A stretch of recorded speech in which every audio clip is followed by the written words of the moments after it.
building a house right now. Yeah, I'm not quite sure what's going on. So what they're going to have to do is put in a septic, even though they know sewer's coming in 18 months. If anything, we were the only true Corinthian team last 4 years. In the area. I don't think it's more than that. I think it might be Keller Road. Anyway, he said that the cost for that system, which he told me, and I don't remember exactly, was bandied about in our meeting. It cost him maybe $80,000 to $90,000. He said it was $30,000 plus the fees. So he's saying at once that's a great thing, but then also don't use $90,000 as the number you're trying to get the betterment to that, because it really doesn't cost that much. So anyway, that was interesting. And unfortunate for him, because he needs to do both, no matter what it is. Jim, yeah. And he told me that he's supposed to be that could be. I thought it was kind of. He's got family also. He's in an area that it will be hooked up, but he's under construction right now. He's going to need to install septic. And then put in a closed tank that has to be empty periodically. Right. Well, that would seem to be cheaper than just it was a guy. I'm not sure. I know he's investigating all the options, but I don't know. Yeah, I'm sure he was. He's saying this would be about $100,000 thing. Good afternoon, everyone. I'm going to call the meeting of the Town of Nantucket Finance Committee meeting for Monday, March 7th to order.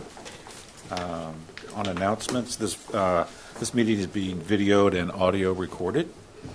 Just want a couple of other announcements. I just want to make a comment on the sewer workshop on Saturday. It was very well attended. I want to thank Libby and for doing a nice job facilitating your staff. Your staff was very transparent and very responsive, and I thought you all did a very nice job.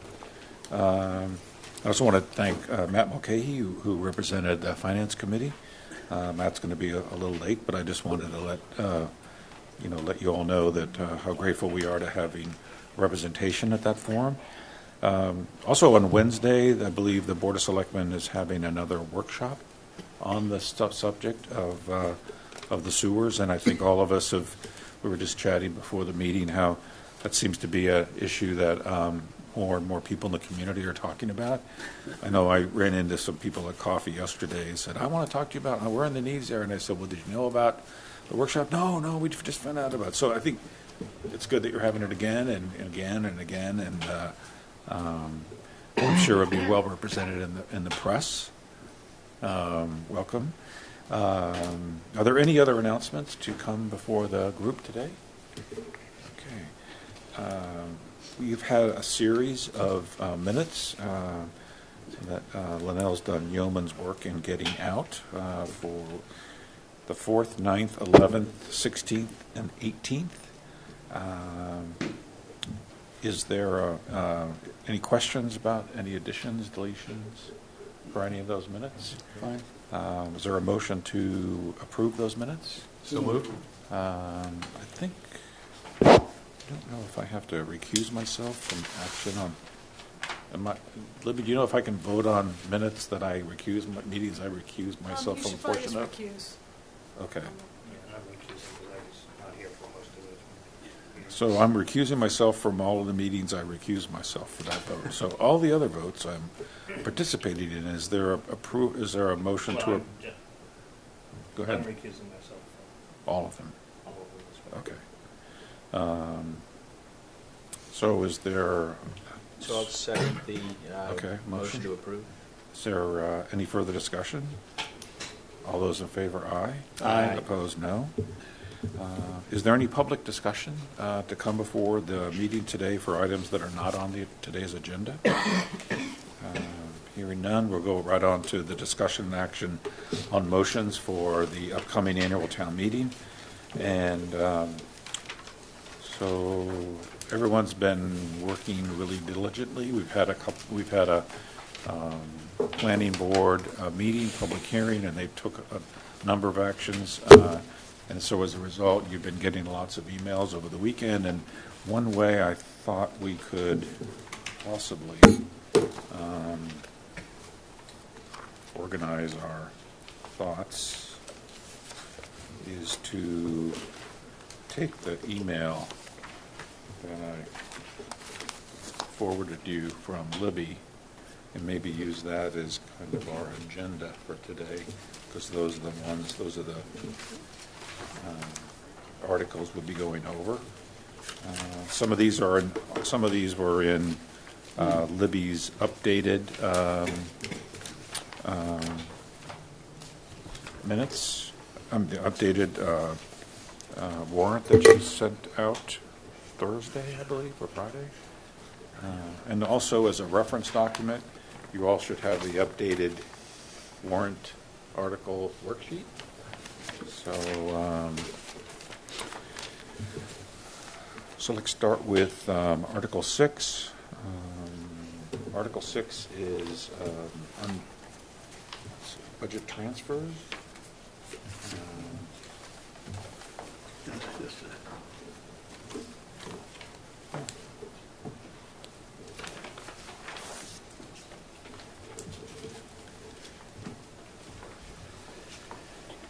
Are there any questions about? I'm just going to point out, I think you have a handout of Article 6 because it wasn't in the warrant. Yes. Okay.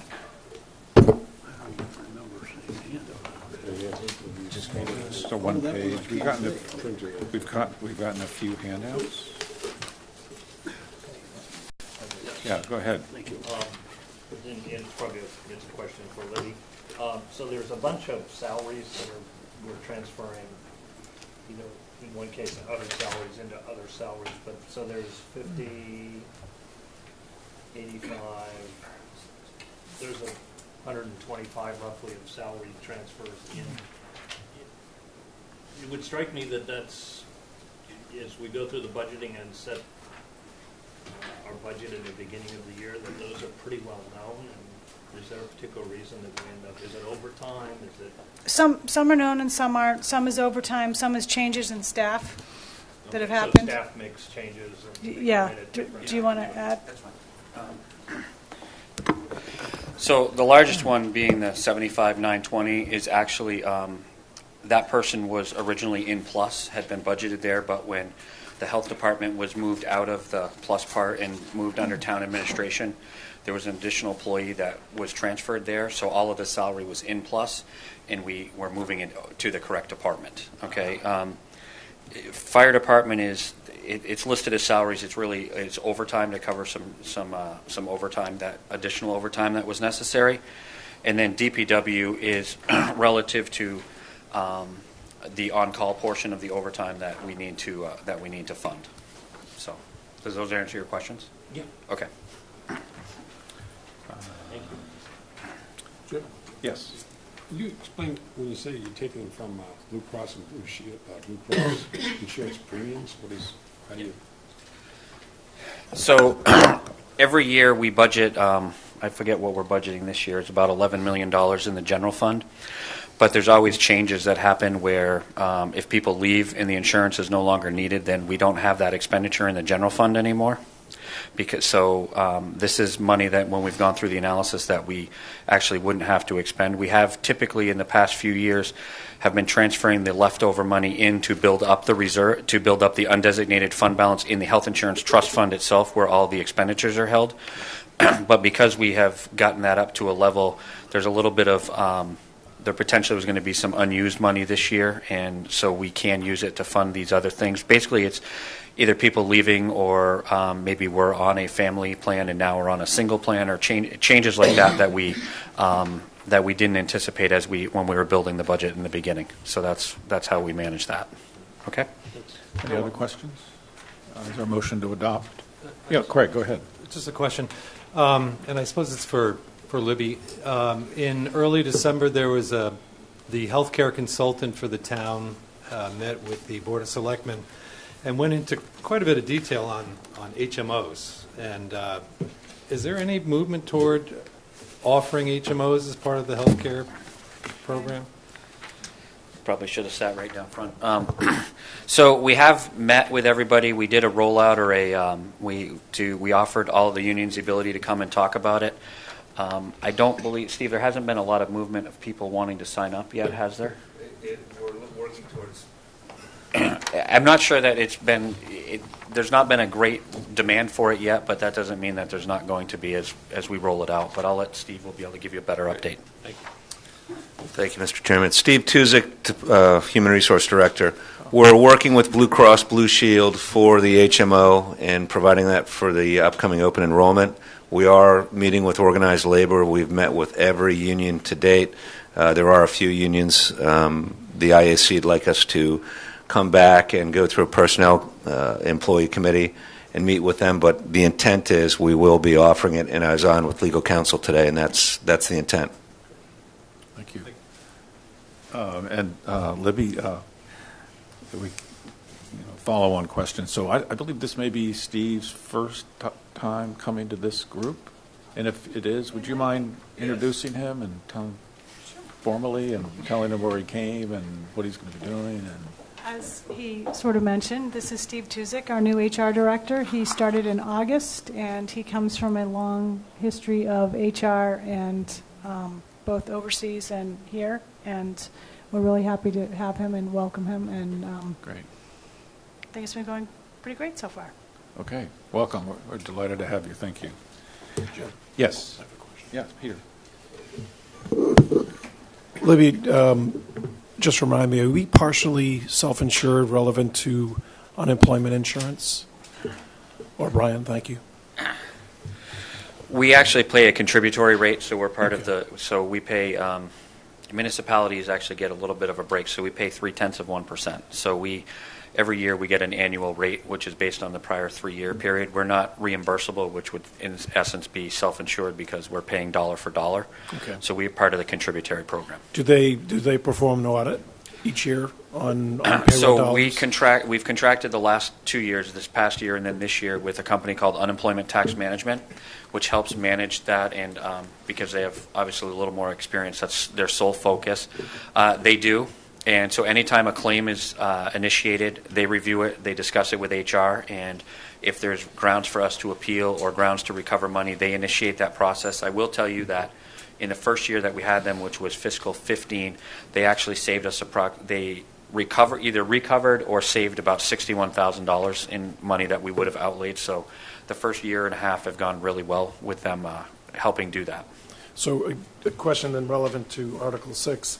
If you're transferring, I understand the 75,920, but the 145, the last 4 items on that, when you transfer monies from a operating expense or a capital account to a salary account, do you put a note on the audit that says, okay, of this 155,000 really wasn't? Because typically they base their percentages on salary dollars. Well, so the way it would work is we would have I'm not sure if unemployment is paid on I think unemployment isn't paid on overtime, so Okay. that wouldn't matter about. So these are keyed as OT? Yeah, so you put that note. Right. So use the example of the fire department. Okay, Yep. That would be that's actually going to the overtime line, so that would be in that line. Whereas going into the health department, the 75,920, that would have already been calculated in the number that we would expect to pay for unemployment. It's just shifting what line the salary is going to. Good. Thank you. You're welcome. So do we have a motion made and seconded? No, I don't think so. No? Anyone would like to make a motion to? So moved. Peter, a second. John, any further discussion on Article 6? All those in favor, aye. Aye. Opposed, no. Article 10, we've reviewed most of the items. We've reviewed all of the items that were in Article 10. As you remember at our last meeting, or a meeting before last, we asked to have an appropriation of $1 million to be added to Article 10 as a seed money, if you will, for the Affordable Housing Trust, and you'll see that as the first line item. Brian will speak to how he developed the sources for that and the other changes that he made in terms of capital and other items to accomplish that. So, Yeah, sure. So at the Selectmen's meeting the other night, they voted to include in Article 10 $1 million to transfer to the Affordable Housing Trust Fund. Per the advice of our regular counsel and bond counsel, we're not entirely sure that we can take it from the sale of real estate account. So what we did was we're proposing to use free cash as the funding source for that. And then what we did is the $900,000 article that was in there for island-wide repair and maintenance of the roads. We're proposing funding $750,000 of that from the sale of real estate account because we can legally borrow for more than 5 years for that particular item. And then the Wynn Street improvements had originally been allocated as free cash, and we have applied that as well against the sale of real estate. So we increased the amount coming out of the sale of real estate account by $1 million, and then we use free cash for the Affordable Housing Trust Fund. So that's how we made that all work for everybody. I think it's also important to note that in the description of the funding source, it says, provided that no funds shall be transferred to the trust unless and until the Board of Selectmen and the trust enter into the grant agreement, which contains a condition that any transfer be subject to the prior approval of the Board of Selectmen. If you may recall, the trust had the ability to spend up to $100,000 before they went to the Board of Selectmen. And there was considerable discussion at the board meeting and consensus that that all funds should be approved by the Board of Selectmen prior to any expenditure, and it seemed like that seemed to be consensus on most people's part. And the methodology for doing that, and this is more of a technical thing from Town Council, will be to enter into a grant agreement with the trust, between the trust and the town, that allows those funds to flow freely subsequent to Board of Selectmen approval. So, any question on that? We're going to be getting into a lot of conversations about the trust fund and the transferred fee for real estate on Article 82. But are you comfortable taking action on this Article 10 now? And if so, would someone make the motion to do so? I'd actually like to hear the discussion on 82 Okay. and come back to 10. All right. Anybody else? I concur. I'd like to hear the Okay. discussion on 82. Great. I see heads nodding. All right. So we'll do that. We'll defer 10 and package it with Article 82. The next article is Articles 18 and 19, the sewer articles, appropriations, and I'm going to recuse myself and ask Cliff to chair that portion of the meeting.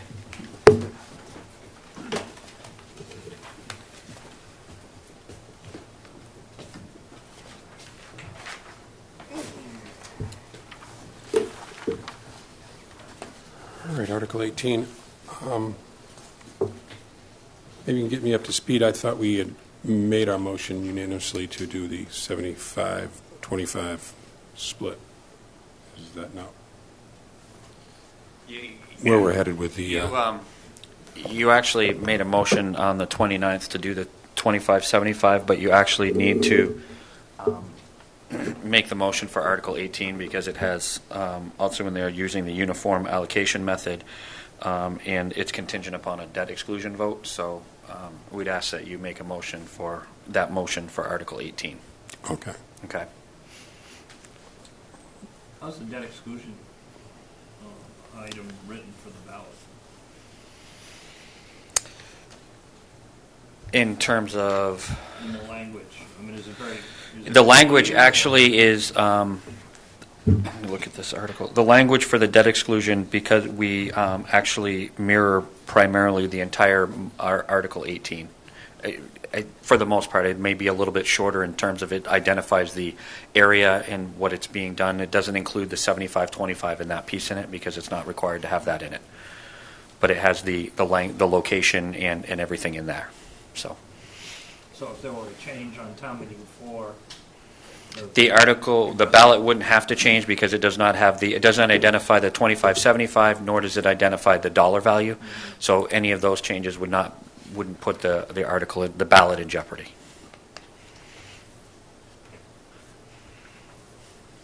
Brian, how close are we to determining the actual total number of sewer equivalent units? Well, the actual number that is actually determined is a constant process once design starts all the way through, because they continuously, as they design it and location and how it's going to be built, all the process, the parcels are all reviewed through the entire design process right up until bids are open. So what we have is right now is, in my mind, extremely very good planning level data. There could be some of the things that I've encountered in discussion is that there may be restrictions that we have to review and determine whether or not they actually would eliminate people being billed for something. But in my mind, we're very close. The sewer unit, I don't believe, is going to change unless the project costs change dramatically. The sewer unit won't change? The sewer equivalent unit is not going to change very much, in my mind, unless the project swings up or down dramatically at this point. Unless we remove parcels. If we start removing vast parcels out of those, then it will certainly change as well. Removing them because it's a map change, or removing them because there's restrictions? Because there's a restriction, or the person voluntarily decides to enter into a restriction. I can't account for all of those. I'm accounting for what the zoning code allows to be done. Okay. Okay. Actually, sort of a question on the equivalent unit. Has the Board of Selectmen or the sewer commissioners voted that a sewer equivalent unit is going to be a 4-bedroom, or is that something that also kind of, as the project goes on and you learn more, you can say, well, maybe it's a 3-bedroom I house, think or at maybe it's a Wednesday's 5-bedroom meeting house. they agreed that 4-bedroom was the calculation. Yes. And that pretty well sticks, or is that? In my mind, it sticks. Yes. And that's 4 bedrooms as it currently exists in the assessor's database, or wherever it's being... Right. I mean, that's where the data was pulled from, so that would be how that is there. Yes, that's correct. So, Brian, there was a fair amount of discussion on the 29th, the combined meeting, about the potential for property owners to be able to defer if, let's say, for example, they have a primary house and no secondary dwelling. Has that come up in the calculations? If that's going to be a it hasn't come up. factor? A deferral wouldn't change the number of connections. Okay, so that, and you have to remember, under deferral, they're obligated to pay 4% interest. So deferrals wouldn't increase the sewer equivalent unit. What would change that sewer equivalent unit is if there's a large number of people that decide they want to do a development restriction and permanently give up their right to the second dwelling, I guess. But deferrals, because of the 4% interest, I don't believe that would create a big problem for the calculations. Go ahead, John. Brian, I just need to be updated mentally. Okay. At some point in time, that becomes fixed. What can become the betterment cost? Yes. So the process is, prior to construction, we issue an estimated betterment. Within 6 months of actual construction completion, which gives us time to close out invoices and everything, the final betterment actually goes out. So in a manner of speaking, at the preliminary betterment stage, it's almost fixed, because you cannot have a betterment in excess of what the original preliminary assessment was. Okay? But it's ultimately fixed when the actual betterment is sent out within 6 months of project completion. Does that answer your question? Yes. Okay. So if there is a cost overrun, Then the tax base will bear it. if I may, so just to... Well, let me clarify. If there's a cost overrun, the betterments could still bear it as long as we don't go above the preliminary assessment. So that we can't go above that number. Well, by definition, a cost overrun is above the preliminary assessment, right? Yeah, I guess one way of looking, sure. So if you, on sewer equivalent units, if you've got a residence that's got 2 bedrooms in it, but it's on a lot that could have 4 bedrooms in it, so similar to this unbuilt capacity, how is that? Well, anything that is unbuilt is technically, I believe the way it's been explained to me, is considered vacant, and they could ask for a deferral if they could do something with it. No, I'm strictly looking at a residence, a cottage with 2 bedrooms. Yep. Sits on a piece of property that it's entitled to 4 bedrooms under the current Title V regulations. It's only got 2. Okay. Is that a half an equivalent unit, or do they count the 2 unbuilt bedrooms as development potential? So is it a primary or a secondary? Well, give me the answer both ways. So if it's a primary, the primary sewer equivalent unit is based on a single-family home, which is defined as 4 bedrooms. So everything up to 4 bedrooms is 1 sewer unit. If it's a secondary dwelling and it's 2 bedrooms, you're paying half a sewer. You're paying half because it's everything up to 4 is a half unit. So if you only have a 2-bedroom house, You're paying for still you're the paying same. for 4, automatic. Yes. And what's the rationale for not cutting it in half? Because that would be defining how you define the bedrooms. I mean, we defined it as a 4-bedroom house. I mean, that's where it came out to be. I mean, cutting it down even further would more than likely drive the cost up significantly for people in some respects. And we have to ensure that we're going to recover all the dollars that we assess. Well, you just ship to the cost rate. You would, but the second dwelling may become more expensive, and we were trying to accommodate having that second dwelling by charging the half unit. That's one of the rationales that we looked at or I proposed when we were doing this. Because in order to do that, you'd basically be charging the primary and secondary equally to do it. So, It's just as I looked at sewer equivalent units in its application, you tend to see differentials based upon how many bedrooms. So if you set your 1 unit based on 4 bedrooms, it moves up or down, and then the other area where you often see change is you have different sewer equivalent units for commercial property than you do for residential. right, and for commercial, you invert it. You calculate the number of bed equivalents. I So, understand, but oftentimes we will only give a half a sewer equivalent unit per commercial property, or 2 or whatever. So anyway, Okay. I don't envy whoever is going to have to administer this program, because it's myself and the assessors. yeah. I mean, and you and I have had this conversation, and it increasingly it seems opens one up to an awful lot of gamesmanship around this whole process of and if you don't like what the assessors say, you're going to be trotting all over The island. Shimo and Monomoy and wherever we go next. It seems to me that It very well possibly could. I'm not going I'm to not say. I'm not I'm going to not make a looking judgment for a whether it will or reaction. not. as you just keep running, running this thing to ground, you continue to see, the issues that potentially come up. Right. Right, so then the motion has been redrafted by town council. Is that what it is to include, or we've Well, already? Article 18 is just to authorize. The motion is to authorize $41 million in spending, and then to equally authorize that to be allocated for the board acting as the sewer commissioners to allocate 25% as betterments, 75% to the tax rate, using the uniform allocation method, and then all the debt is contingent upon a successful ballot vote, which is the way the motion is laid out there. Okay. Okay. Is everybody comfortable with that motion? Like to make a motion? Yeah, move to adopt? Have a second? Second? Any discussion? Seeing none, those in favor say aye.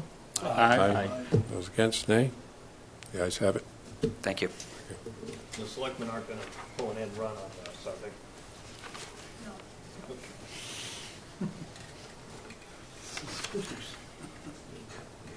All right, we're going to proceed to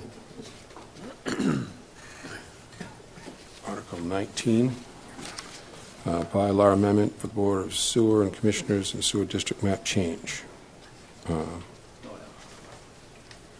So this is just to adopt the new needs area, which we've discussed. Let me mention that after some review between Andrew and the consultant, there are 7 deletions from 7 deletions from Nantucket Harbor Shimo and 3 modifications to Plus, just in going through it in a lot more detail. So nothing's been added. Okay, just delete it. Okay. Any discussion? Seeing none, would anybody like to entertain a motion to adopt? So Article? moved. Seconded? Any discussion? Seeing none, all those in favor, say aye. Aye. All those against, nay. The ayes have it. Article 19. It's adopted. Right. Thank you. I hope I didn't steal all of yours. Matt? Want something bad? We can squeeze in here. Thank you, Cliff. And I'd ask Dr. Mulcahy to join the table here. There's right here.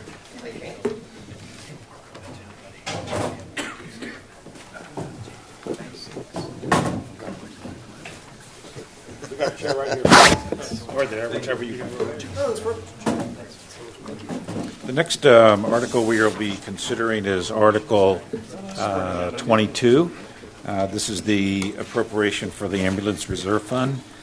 If you remember, there was conversation about utilizing a portion of this article for the initiation of the first phase or phases of the paramedic program, in addition to some fee changes of the ambulances.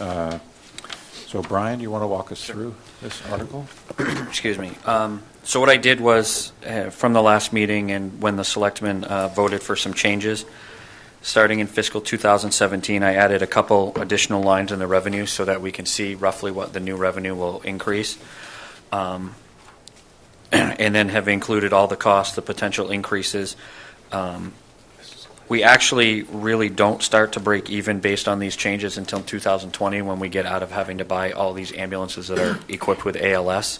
If we didn't buy those, we would be pretty close to breaking even based on just revenue and personnel costs. But with moving to ALS, there's cost for ambulances, and we're in the process of upgrading the ambulances anyway, so the additional cost, there is an additional cost to upgrade an ambulance to BLS. It's about $320,000 for each ambulance total.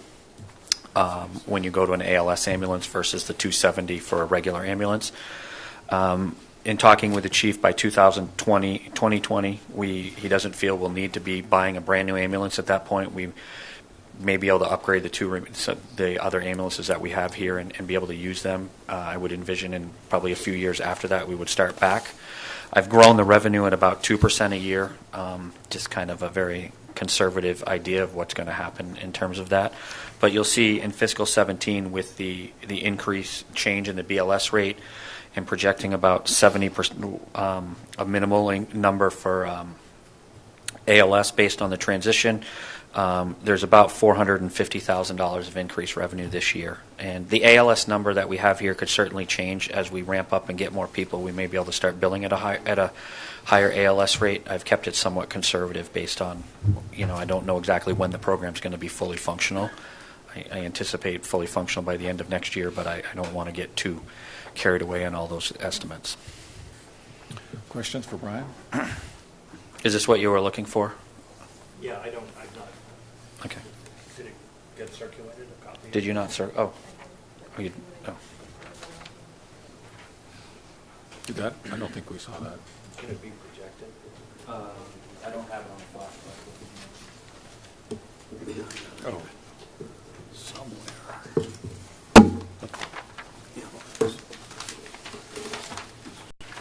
Just hand it back to you. You have other copies of that? It was, sorry? It's attached to all the other stuff here. Oh, it was in the... Oh, Okay, sorry. I'm sorry. That's okay. Thanks. You did do A lot of That's okay, no paperwork problem. here. I was worried. I'm like, I thought we gave it to you, but Okay, no, you did. So just to remind everybody, we'd ask the last time for a little pro forma to come before us on the projections for the Ambulance Reserve Fund and for the paramedic program. So now that we have it, so this is what you were kind of reading from earlier? yeah, Okay. yeah. I was not doing it from memory.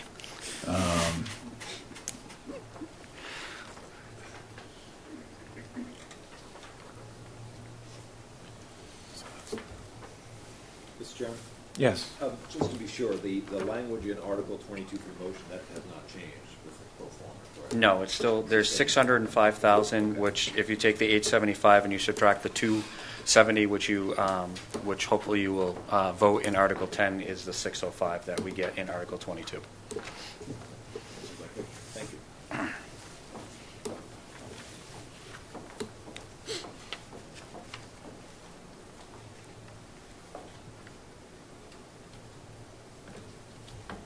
Yes, Peter. Maybe it's to the fire chief. The equipment, the $320,000 that we're adding for those 3 years is, so that's equipment that goes inside the ambulance, not physically alterations to an ambulance, or is it both? It's both. Okay. The ambulance is about 270,000 and about 50,000 to bring it to the ALS level. And what's one key opponent that you add that goes from? Cardiac monitor. Okay. Cardiac monitor is about $25,000. Okay, That's probably the biggest expense. great, thank you. So Brian, if I'm looking at this, and Chief, maybe a question to you. So the incremental revenue from ALS is $150,000. Approximately. Like I said, I mean, that's based on, I think, between 65 and 70% billing rate. It could go up. What's the incremental cost associated with going to ALS? Personnel-wise, probably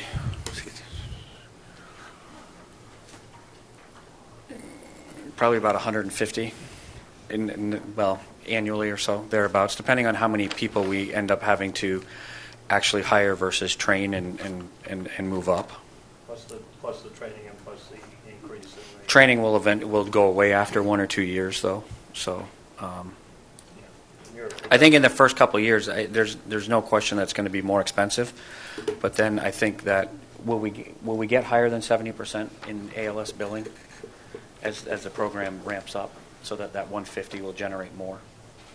70% is a conservative number. Okay. It might be closer to 80, but we wanted to be conservative. So 70% of all your calls are ALS level calls? That's nationally, the 70% of And emergency calls. what is it down here? We don't do ALS, so we don't even track it that way right now. Yeah, but you must have some idea of what the nature of the calls, how many of them... I believe it's between 70 and 80% right now. But we don't provide ALS. All our services are provided at the BLS level right now. But I think the question was, as you do your business plan, and this is, as you forecast what is your mix of visits that could be an ALS?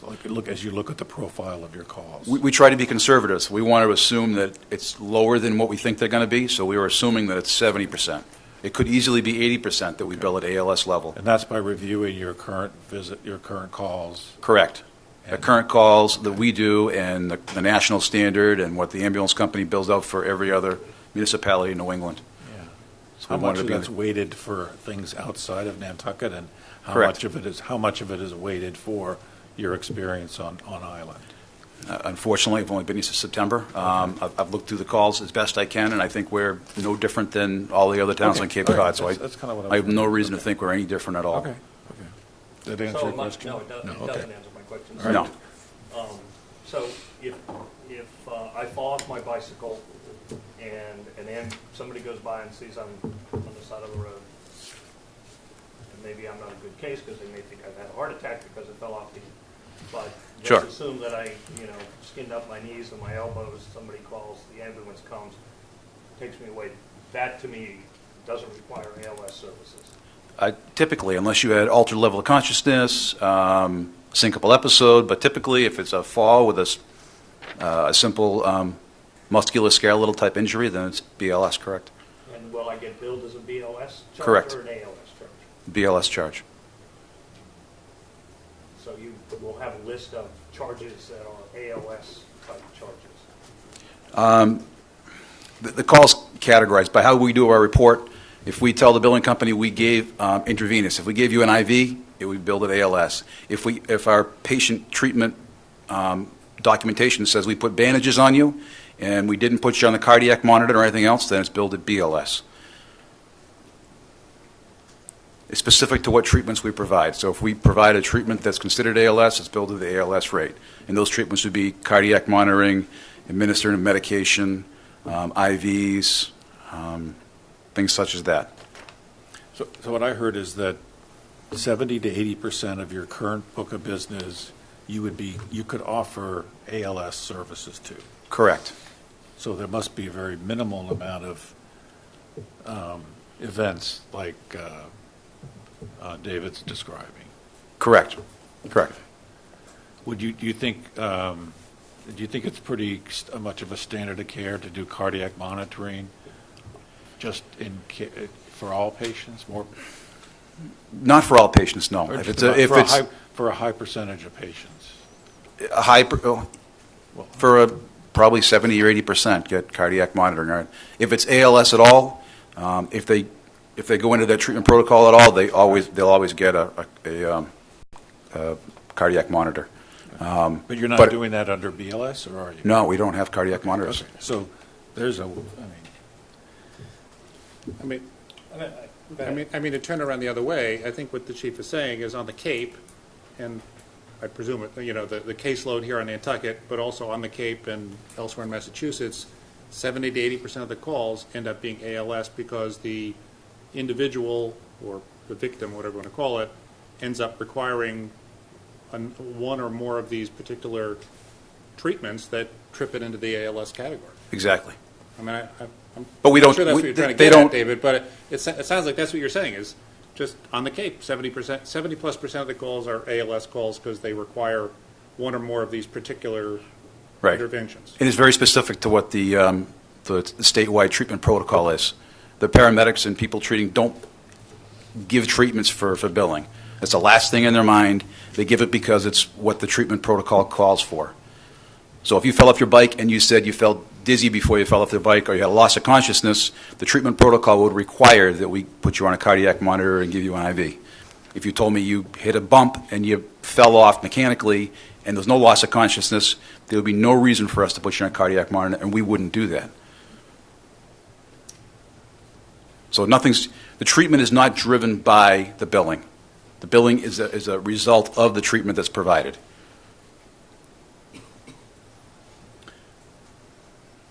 Well, I know I'm the salmon swimming upstream on this issue, so, but I reiterate, I think some comments that I've made before.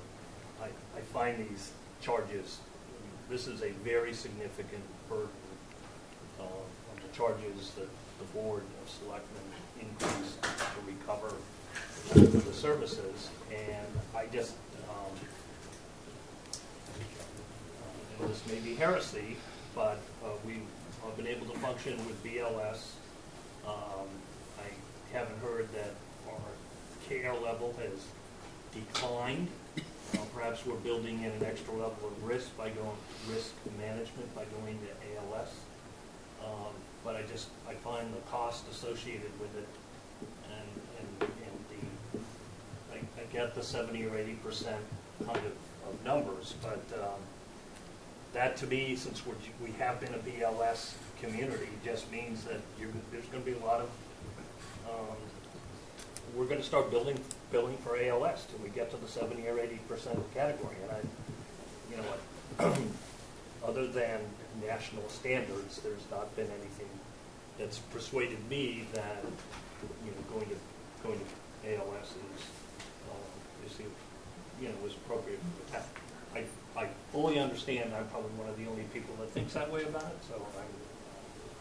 So my piece on it. We're the last community in Massachusetts that doesn't have ALS available to us. It is becoming, or is the national standard. It's the difference between being treated by a nurse in the hospital and a doctor. There's a huge treatment difference. Many of the medications you get at the hospital are now provided at your house before you even leave the scene. Many of the treatments at the hospital are provided before you are on your way to the hospital. So there's a huge difference in treatment. I understand, but what's the 9 miles is the distance to go to the hospital. You go to the Cape, and if you're up in Provincetown, and you have to go to the Cape Cod Hospital, it's not 9 miles. I mean, I get No, it's a lot I longer. get the mainland has a different, the distances and the times are different. Right. I worked in a community at Com, and it was the same distance to the hospital. Hyannis is even closer than where I worked, and they provide ALS, and the patient has a huge treatment, or a lot of treatments that are provided between the time they call and they arrive before they get to the hospital. So they're getting the medications that are reversing the effects of the heart attack 5-10 minutes earlier than they would have if they had to wait till they got to the hospital. So it makes a significant difference. I'm done. Thanks. Steve? Chief, can you help me understand these revenue projections? You're saying that 70 or 80% of the calls will involve some ALS services? Correct. Which is billed at a higher rate than BLS? Correct. But we've got, for FY17, we've got a total of $666,000 projected in revenues for BLS services and only $150,000 for ALS? Right, because all we're doing there is capturing the difference between the higher BLS rate and the ALS rate. So whatever that difference is what you're capturing there, because we've already got the calls built in. The call volume's already built into the BLS. So they're saying if 70% of the calls are ALS, then that additional amount, that gap between ALS and the new BLS rates is the additional revenue that I'm generating from an ALS call. So the ALS rate is the BLS rate plus... Well, they're higher rates. So right now, if we not having ALS, billing at a higher rate of, let's say, just for an example, $1,500, and we now have ALS and we're building at $2,000, well, we've already got essentially $666,000 built in, so all the ALS in this is showing that gap that we now have based on the new ALS structure. Because the other call, I would have received the revenue already. So the ALS is just that change. Is that a standard way to break this down? I mean, it sounds like the 20 or 30% of BLS people are subsidized. I was actually just going to throw it all together, but I figured that you would want to see kind of what the new rates were going to be doing in terms of revenue. That's why I did it. Normally, I would just throw all the revenue together and say it's $800,000. Right. But since there was questions, I thought the easiest way to do it is show the additional revenue that ComStar has estimated that we would get. Mm-hmm. Maybe in the future it would be easier to just throw it all together and be done with it. Part of what you're saying, the BLS rates are going up too. The BLS rates are going up. So when they did the calculation, if we didn't have ALS, they would surmise that we'd get $666,000. Then since we are getting to ALS, there's going to be that gap on 70% of the calls, and they're estimating it's going to generate an additional $150,000 on top of what we would have already generated. Okay, so the way I read this is for fiscal year 17, current revenue is 366. With the rate change, we're just approved for BLS as another. We're projecting another $300,000 based on our discussion with ComStar. And so 450,000 is projected new revenue. Right. Okay. So. Okay. These are these collections from the billing company, or are these gross revenues before contractual allowances? Those are the collections. Collections. Yes. Okay. So it's net of bad debt. No, bad debt would be. I mean, we would write it. This isn't net of bad debt. No. So it's not. We haven't made a provision for bad debt because I believe everything's collectible. This is the 70 or 80% that we actually collect. Okay. So the anticipated non-collection is not included in that 450,000. It's not. Mr. Chairman, will I ask for the whole thing? Okay. So it's not. So it's not collections. I don't believe so. Cash. So it's not collections. So that's cash we're going to take in, according to the chief. It is cash. That So should be it's- cash we're going to take in, correct? So it is net of bad debt and. I believe so. That's Okay. Craig? That's the numbers the ambulance companies gave me, and we Okay. did our calculations, and with taking out the bad debt, this is exactly the same number I came up with, so I believe that's what it is. Okay. Craig? Chief or Brian, I'm assuming these revenue projections are based on what the Board of Selectmen approved, the rate that they, as opposed Yes. to the proposed rate? Correct. Based on what they voted. These ambulances in here anticipate 8-year life cycles on those, so the ambulance account should grow significantly after these 3 or 4 years. Stephen? What is the projected average cost for service for an ALS patient and a BLS patient under the new approved BLS rates? Our cost to provide the service, No, the cost to the customer, if you will. the ambulance cost,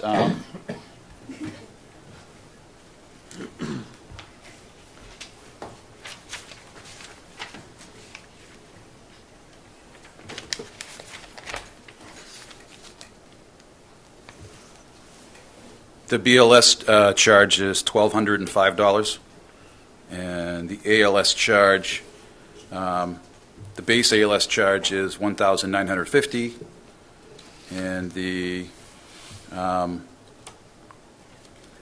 is this an order for the other one? That's it, right? In the ALS2 charge, if there's significant treatments beyond that, so there's defibrillation and someone typically in a cardiac arrest or significant medications used, it goes up to $3,010. So that was $1,200 and $1,950? $1,200, $1,950, right, is the typical ones, the two, ALS and BLS. So the additional revenue from BLS is like at a minimum, $750. Approximately, correct. So we're projecting that we're going to have 200 of these cases, and that's 70 or 80% of the total 200 of the ambulance cases. rides? I mean, that's what $150,000 is? 200 times we do at $750. About 1,400 calls a year, and about 70% of those are going to be ALS, so what does that come out to? Probably 800? About 800 of them are going to be ALS. So that's more So like this is- $600,000. Yeah. One of the issues is Medicare, Medicaid. So Medicare, Medicaid patients, which make up 50% of our patients, the federal government sets the rates. It doesn't matter what we set our rates at. We get what they give us. He's given you gross charges in terms of the ambulance charges, and that's why I asked about net revenue. Net revenue is going to be, most of this revenue is coming from Private insurance. Private insurance. Yeah. And that's about, I think it was You can raise your rates 30%. or whatever, but Medicare, Medicaid is not going to change their reimbursement. Okay. Okay. Anything How you else? did the calculation? Yes, we took exactly the same percentage of Medicare, Medicaid, private insurance that we've had over the last couple of years and applied those same percentages and collection rates to the new rates. Okay. So there wouldn't be a delta or a difference between a Medicare, or private insurance and the rate and what's not collectible. So Right. if the charge was $1,900 for an ALS, then that's something that currently a private insurer would pay or reimburse? Would there be a difference for the patient to pay? It depends on the patient's insurance. They tell me, Commissar tells me the typical patient copay for an ambulance trip is $529. So would that potentially, that difference be bad debt? No. Medicare, Medicaid, we bill, so for an ALS, for a Medicare patient, it is $453. That's what we get. We can only bill for that, and that's it. Well, that's So- on a Medicare or Medicaid patient. Right. On a private insurance patient, on an ALS, would charge $1,950, and their insurance company would pay probably most of it, and typical deductible they would pay would be $529. So any difference, any deductible, anything like that that has to come out of the patient's pocket, Right.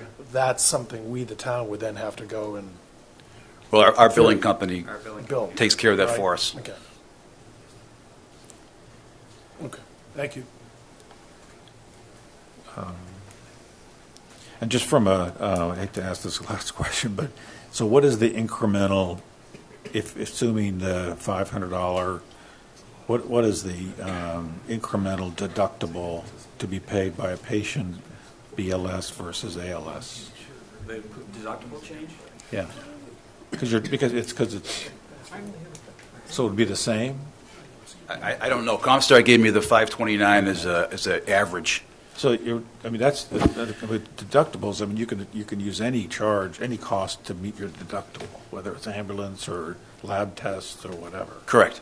Okay, so it's the other point is it's copays too. If you're on an 80/20 copay, as you raise your charges, your copays will go up. There's really two payments that a patient's responsible for. Right. So, but that's All right.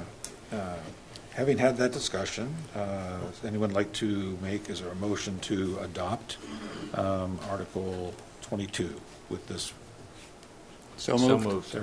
We have a motion by Joe and a second by Steve. Any further conversation? All those in favor, aye. Aye. Opposed, no. Thank you. Unopposed.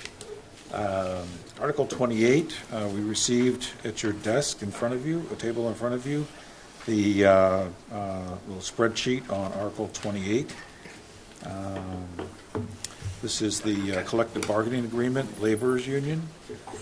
Any questions on the motion? The motion is so written here, and we have a little spreadsheet. Any questions on that, Brian? Spreadsheet.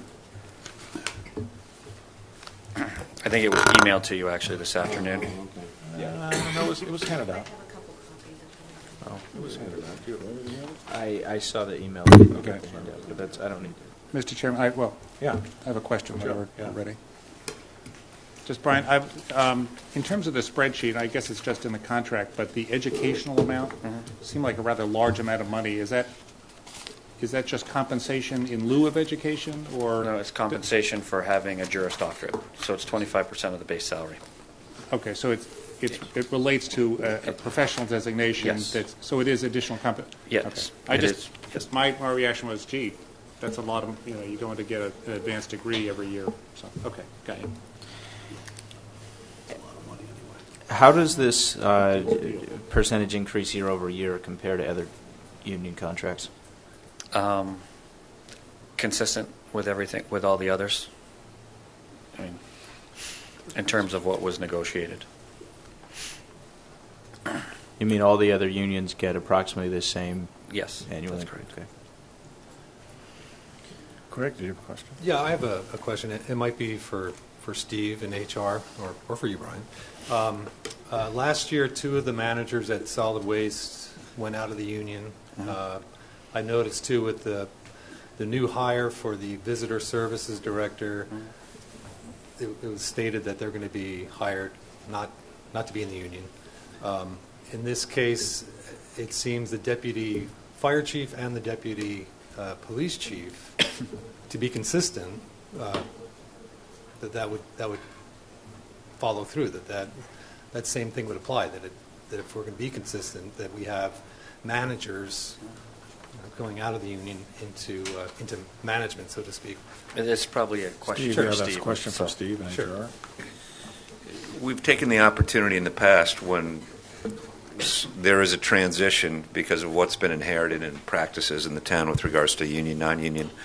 In these positions where it's exempt, access to confidential information, financial information, budgetary, strategic, horizon plans, and so forth, we've made that effort to make a transition from people being in the union to out of the union. But this agreement is in full force and effect. It's been in effect since July 1st of 2015, runs through June 30th of 2018, and there's no changes that we can implement at this time. There'd be an unfair labor practice filed against the town. I have no doubt that happens. That's par for the course.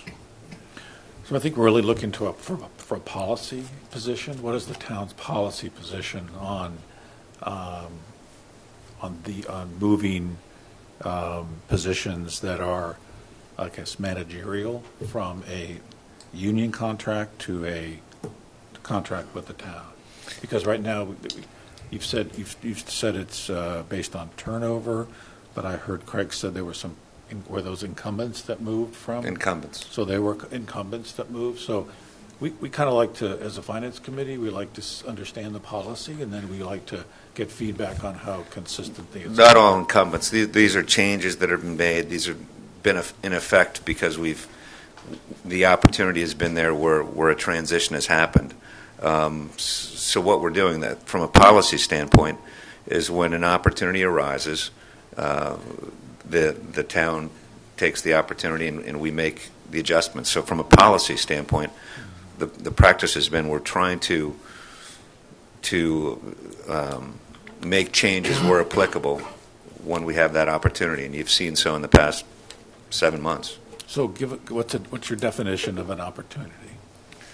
An opportunity would be when there's a restructuring taking place, and we have an individual that has been in the union, the laborers union, let's say, for example, or ask me or what have you, and that position has been a union position for years and years and years and years and years. For whatever reason, no change has been made, and at some point there's the chance that it's a non-union position, and we take that opportunity. Okay. So you're talking about the opportunity you've mentioned is, the only one you've mentioned is in the case of restructuring. Correct. So that's the policy. I mean, a vacancy. No, I'm asking Steve, so. Yeah, I mean, that's... No, I understand. the same. I mean, if there was a vacancy, then I think that we would sit down and discuss whether there was an opportunity at that point to consider doing it as well. I mean, I think those are primarily the two opportunities that the town has to look at it and see if it makes sense.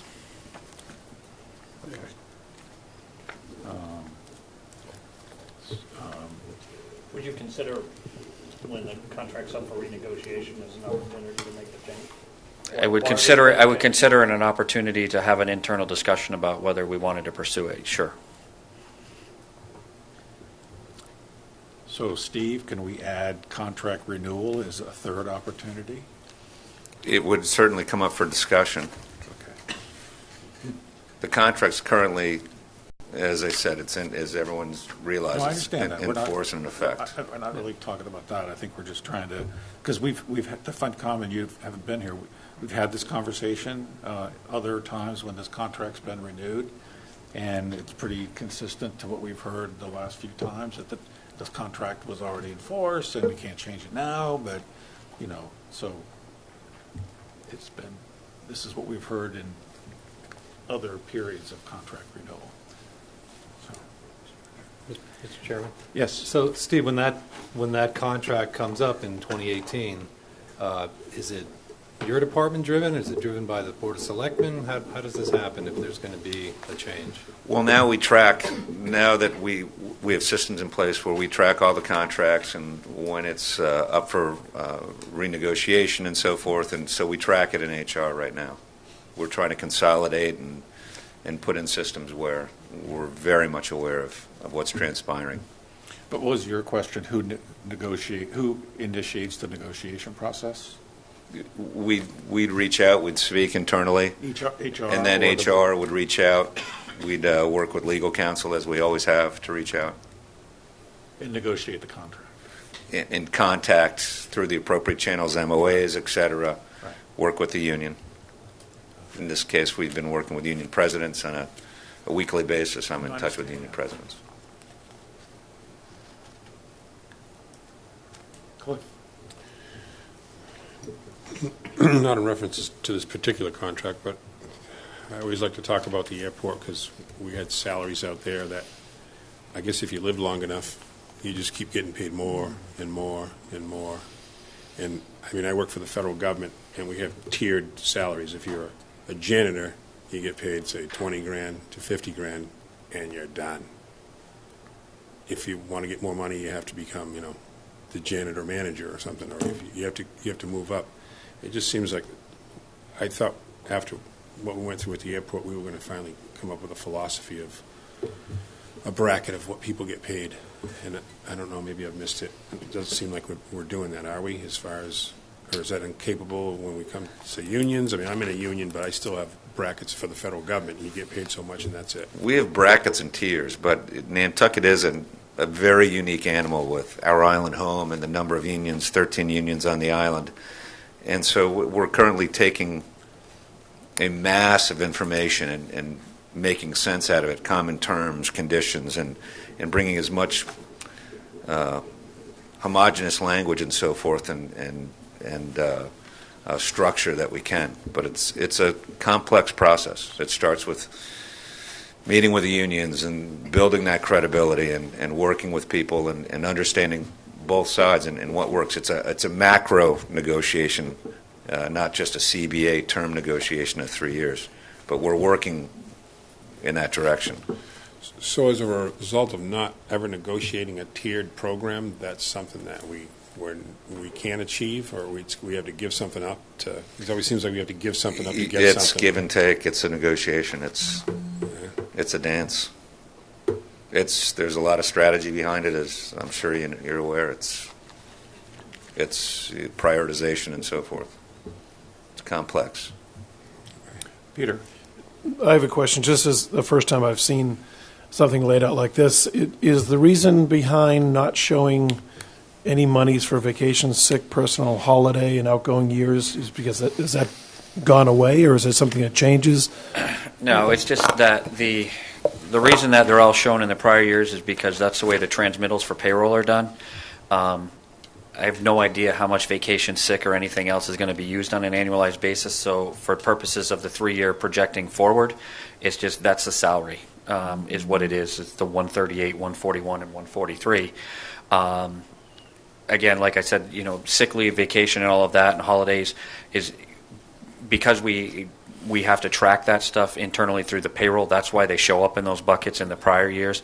But for the future years, I don't try to project what a person's going to use or not use for those types of things, because at the end of the day, it's all the same number.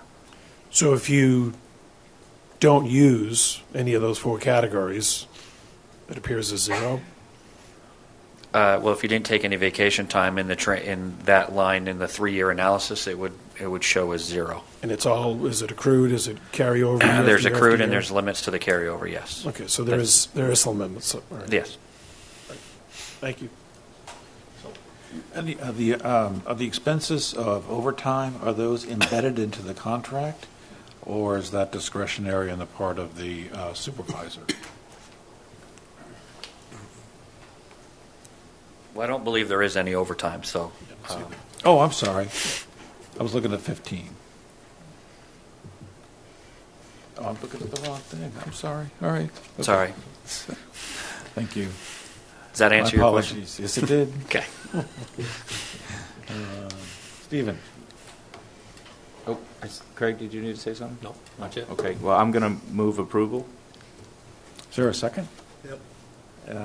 John seconded. Any further discussion? Just one. The Yeah. Board of Selectmen did take a positive. Yes, they did. Yes. Yes, they did. Yeah.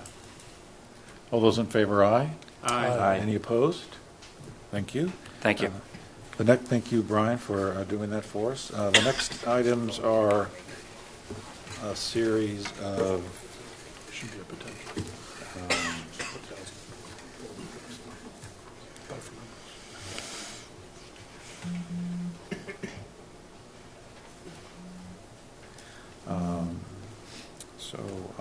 The next is a zoning bylaw amendment, Article 33. And I know, Andrew, you have a number of those. I know you had a public hearing this past Thursday, and welcome. And thank you. So we had 13 zoning articles still open, and we closed 8 of them, and we have 5 that will be hopefully closing tonight. And so Leslie is giving you the motions. I think we have maps in case you want to look at them. Is that right? Yes. Okay. oh, thank you so much.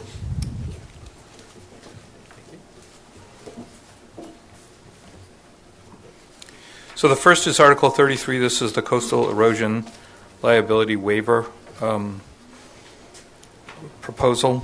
The planning board has made a motion not to adopt and has a comment about referring this to the selectmen for an appointment of a more detailed work group that would look at this issue. We had a discussion with the sponsor of this article and explained some of the technical and procedural problems with it. Planning board supports the idea of looking at these areas. There's really 2 problems here. One is what happens in erosion-prone areas. The second is what happens in flood-prone areas. And they're really 2 totally different, as the recent storm out in Nantucket has shown. The areas that were impacted were not identified as being prone to flooding, but now they are. So anyway, the map behind you shows part of the reason why there's some technical flaws to this, and this was brought to your attention by Lee Saperstein and others. It's the definition of shorefront land, and you can see on the map it extends that in as far as Milestone Road in one location. So the concept is good, but this article needs some further refinement, and it may not. We continue to ask the question whether it really is appropriate to live in the zoning bylaw, if it's not really more appropriately addressed in either the general bylaws somehow or in an insurance policy or some other different areas. So we have it as a negative, move not to adopt. And questions, David? Andrews, are these red lines drawn on an elevation? Is that what it is, or is it follow the floodplain, or? No, the way the bylaw defines it is if you have shorefront land, so a piece of land that touches the shore, it's 200 feet from the boundary of that land. So in the case of that one lot, it's a long, deep lot, so it touches the shore. You can see the one that runs all the way to Milestone. So the parcel of land itself touches the shore, but it's 200 feet around it. So it brings in a lot of parcels that are located way inland. So because that's a big parcel? Well, it brings land into question that is, if that's subject to erosion or future, so you would have to sign a waiver for a parcel that's, half mile in from the ocean at that point. Is it because the property runs along the shore and touches other properties that Right. are inland that go all the way to Milestone Road? Right. The way this article is defining it is just not the right way. No, I understand. Yeah, There's probably a way to say, here's an area that is subject to erosion, and we're going to map it out as an actual location, not a shorefront parcel and 200 feet from it. You see? And I know you're recommending it go to a work group, but would the situation be that these boundaries would be fixed, or would they be fluid depending on how much erosion occurs? I think they would be, they may have to be somewhat fixed, but you would try to incorporate areas where you would suspect, a broader area where you suspect erosion might be quite dramatic. So. Is this refined from last year's home rule petition? Wasn't this already done once? It is refined. Last year included anything that needed a building permit. So if you were putting a small addition on or building a shed. This year it was limited to new, the attempt was to limit it to new construction, but it only identified dwellings, and there's a significant area of commercial structures here as well. So again, that's in the downtown area. It doesn't really address what happens there.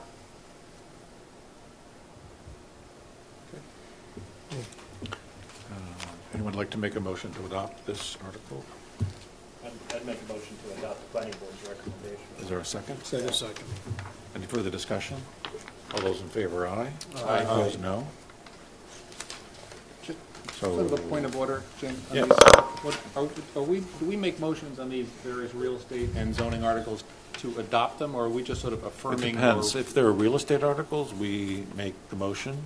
If it's a planning board article, we typically say, as David said, we support the planning board motion. Okay. Now, sometimes we don't support it, and we have our own motion. Sometimes we'll make a comment on the planning board motion. And we haven't made many comments this year, so as we go along and someone thinks we should, that's a great point. Just bring that up. So, Andrew? Okay, the next Article 36 is not completed yet, so we will have something for you after tonight. Article 37 is sponsored by the Planning Board. This is dealing with an area changing from RC2 and CTEC to, RC2, which is a zoning district being phased out, to C-Tech and R5. This has a positive motion from the planning board. The map of this area is on the screen behind you.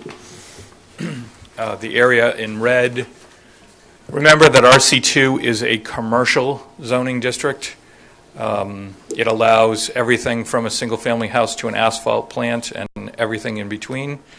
The area outlined in red is going to a residential district, and that basically covers where there's existing residential homes or planned residences in the future. The area outlined in purple would stay in a commercial district, but a lower intensity district, the commercial tech district.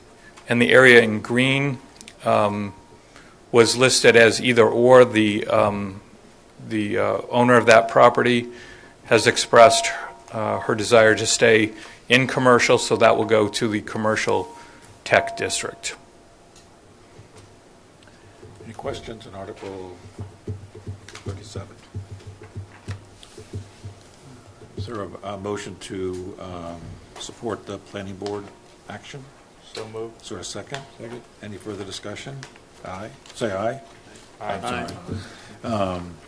Article 38.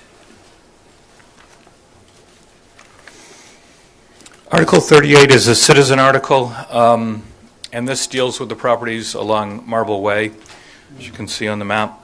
The planning board had a very long discussion about this.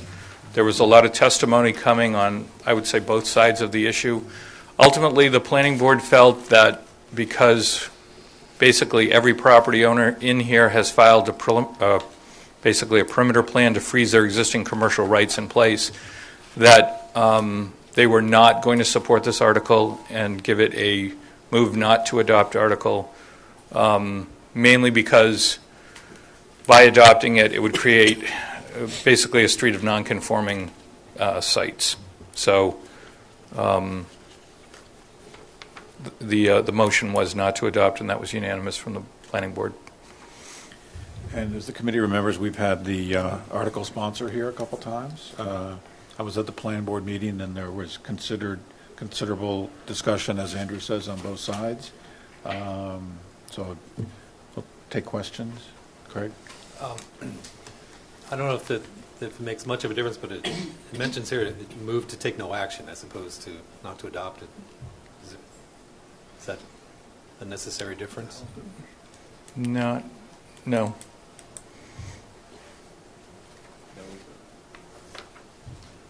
I believe the last one was take no action. I'm not sure if we edited this, whatever is the... We traditionally use move to take no action. Okay. What's the likelihood that this will get called and discussed?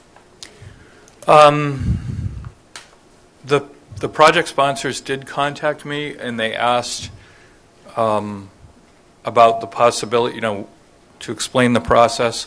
I told them that I would help them at least get a technical article if they wanted to pursue it, and they have not made a decision yet about what they want to do. Is there a motion to support the planning board action? Is there a second? Any further discussion? All those in favor, aye. Aye. Opposed, no. Is it Article 49? What's the next one? 49 is the next one. This was a citizen article proposing to rezone a single property on 8 Massaquoi Ave.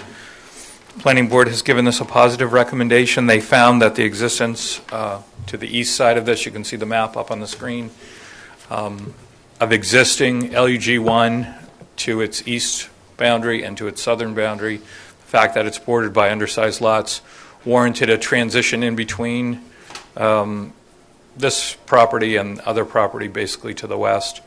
So this has a positive motion. Questions? Is there a motion to support the planning board motion? So moved. Is there a second? Any further discussion? All those in favor, aye. Aye. Opposed, no.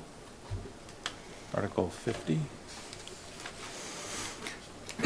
Article 50 is a subset of parcels that did appear in last year's town meeting. This is a proposal to go from LUG 2, which is roughly a 2-acre zoning district, to a 1-acre district. It's located in Surfside. This particular article focuses on existing undersized properties that are located along Lover's Lane.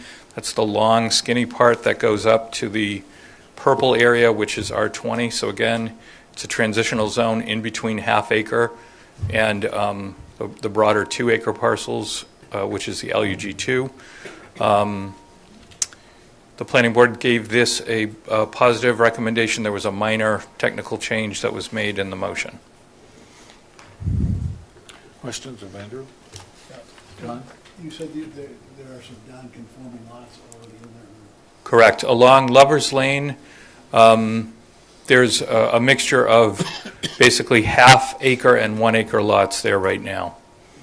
So those lots will be brought, the 1-acre lots will be brought into conformity. The half-acre lots are still pre-existing non-conforming, but they do get a slight increase in ground cover. Any further comments, questions? Is there a motion to support the planning board motion? Is there a second? Second. Any further discussion? All those in favor, aye. Aye. Opposed, no. And Andrew, my notes here say that 52, I'm sorry, 52, 53, 55, and 56 are all at your hearing tonight? Correct. And so your next one is Article 57? Right, and Article 57 is really a cleanup article of the major commercial development bylaw. Everybody had a chance to, let's give everybody a chance to find that here. We provided some extra time for people to look through that and ask any questions. That is essentially, I don't believe there were any changes, were there, Leslie? And this has a positive recommendation from the planning board.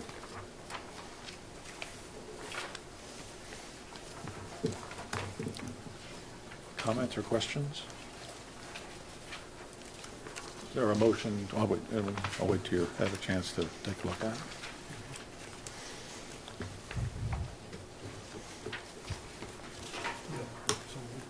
Is there a motion to adopt or support the planning board motion?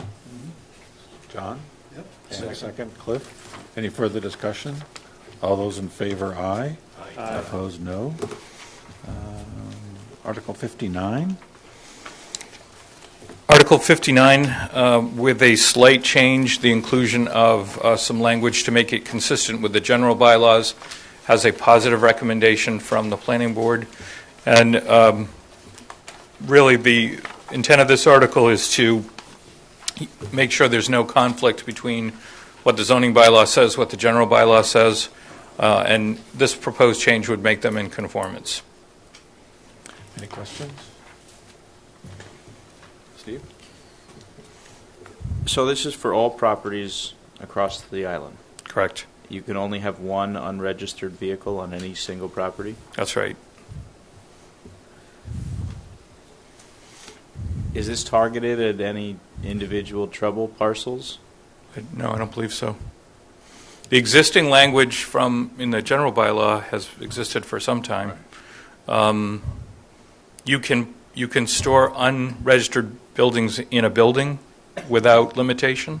But if, I mean, we're striking out covered by a tarpaulin, so somebody would need to construct if you're a car collector, for instance, people sometimes take cars off the road for periods of time. Right. That can't happen here. I mean, you can't even unregister a car for a season because you'd be in violation of this 30-day restriction, 30-day period. Right. So You can keep one unregistered, but after that, no. When you say keep it, I mean, obviously you can't have it in your yard, more than one in your yard. You can have it in your garage. Right.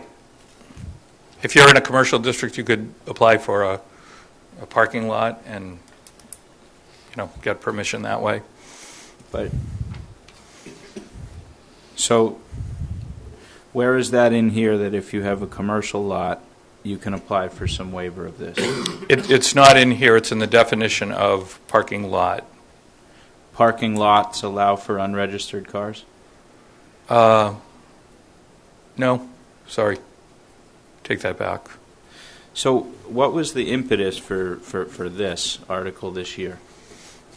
I believe that the concern is that there was a gap between what the town bylaw said, what police officers can enforce, and what our zoning officer can enforce. And we wanted them to be the same. Is that right? And there had been numerous problem properties with unregistered vehicles that caused problems. Which properties are those? Yep, Leslie. Leslie, come up to the mic.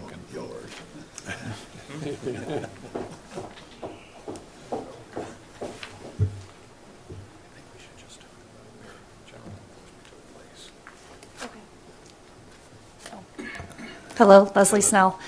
So some of you may know that the Board of Selectmen and Town Administration put together a work group called Problem Properties, and it had police and fire, planning, building, all the different code officials. And when we were investigating several properties, and I don't particularly want to get into the exact addresses right now, but there were several areas around the island where, this part of the code was an issue because the police had one set of standards that they were enforcing, and then the zoning bylaw had a different set of standards. And as a group, we felt that it would be beneficial for enforcement in the future to have the same set of standards for both the police and the general bylaw and the zoning enforcement officer under the zoning bylaw. But I believe the town bylaw already has the unregistered no more than one vehicle. Correct. This language that's being proposed would mirror the town bylaw. Right, so this stuff is already in force, but apparently so when the police officers were going out and tagging cars that had more than one, the zoning enforcement officer could not. Correct. And I don't know why they both need to, but Right, someone said they do, and that's what we're doing. So now we're going to have, these are problem parcels that we have a task group to address, and we're going to send out the zoning enforcement officer instead of the police? They could both go, and they would both be enforcing the same standard of regulation. Can somebody describe to me what the problem is that we're trying to address? Is there crime in these vehicles? Are people living in the vehicles? What's going on? I think more from a zoning perspective. Right? From a zoning perspective, it gets to be a nuisance. It could be even an attractive nuisance. In some situations that I'm thinking of, not only are they severely unattractive to the surrounding property owners, where there's no screening, they're out there, they start to collect garbage and perhaps rodents and that kind of thing. it's bigger than a zoning issue, but the town bylaw currently handles that if it were enforced, correct? Libby, do you want to speak to that?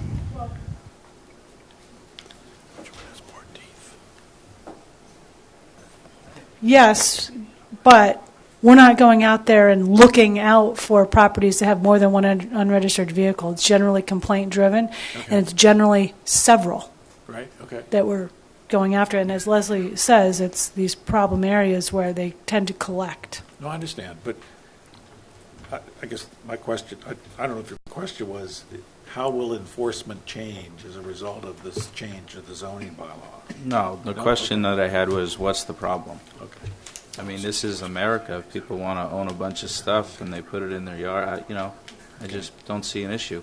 If somebody wants to have neighborhood restrictions against storing boats and no clotheslines, that's what neighborhoods have restrictions for. But if one person wants to collect 20 cars and only wants to drive one of them, so what? This is effectively a tax on somebody who wants to own more than one car? That would have to be registered is the only problem. Right. But that That's prohibition exists in the town bylaw now. So then I don't know what we're doing. We just want the zoning enforcement officer to be able to do it in addition to the police? It seems like we have what we need. Again, we're trying to make the bylaws consistent between the general and the zoning, and in areas where this tends to be a problem, it's not an antique car collector with, attractive, pristine vehicles. It's more of maybe a hoarding type issue or that type of situation. And, it's difficult for, someone to call and complain to the town and for us to have two separate conflicting standards. Maybe you want to speak to that. Why is that a problem?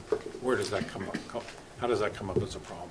Well, it comes up when you have the police, which I think are seen as, sort of the supreme authority on things, saying, well, you can only have your one car, you're getting a ticket, and then you have the zoning enforcement person saying, oh, well, you can have multiple cars as long as they're covered by a tarpaulin. So you have these two enforcement agencies. Examples of that? Have there been examples? We had a situation over in the Mid-Island area near the Mews, and we had another situation in a more rural area out near Cisco, where we had a lot of complaints from neighbors, and it was difficult to enforce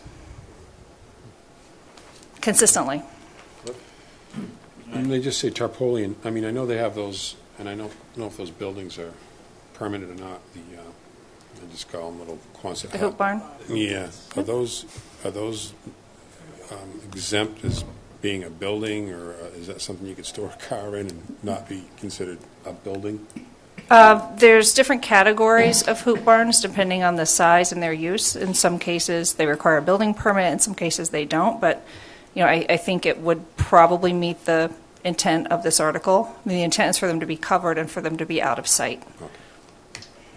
Safe to assume that if you're in the business of car repair, that you're exempt from this? You would have a separate permit for that, for automotive repair. So in the most obvious situation, the cars that aren't registered at Don Allen's are exempt? I believe so. Yeah, absolutely. Okay. And so in an intermediate situation, we have a number of independently owned repair shops where there might be a half a dozen cars that are not registered that are sitting on the lot. Do they get caught under this amendment or not? They would not, because the repair part or the temporary unregistered part would be part of the overall business, and that would be part of their permit. I mean, the situation here, the issue here is when you don't have any permits and you're just, storing vehicles on your property. Any further questions? Is there a motion to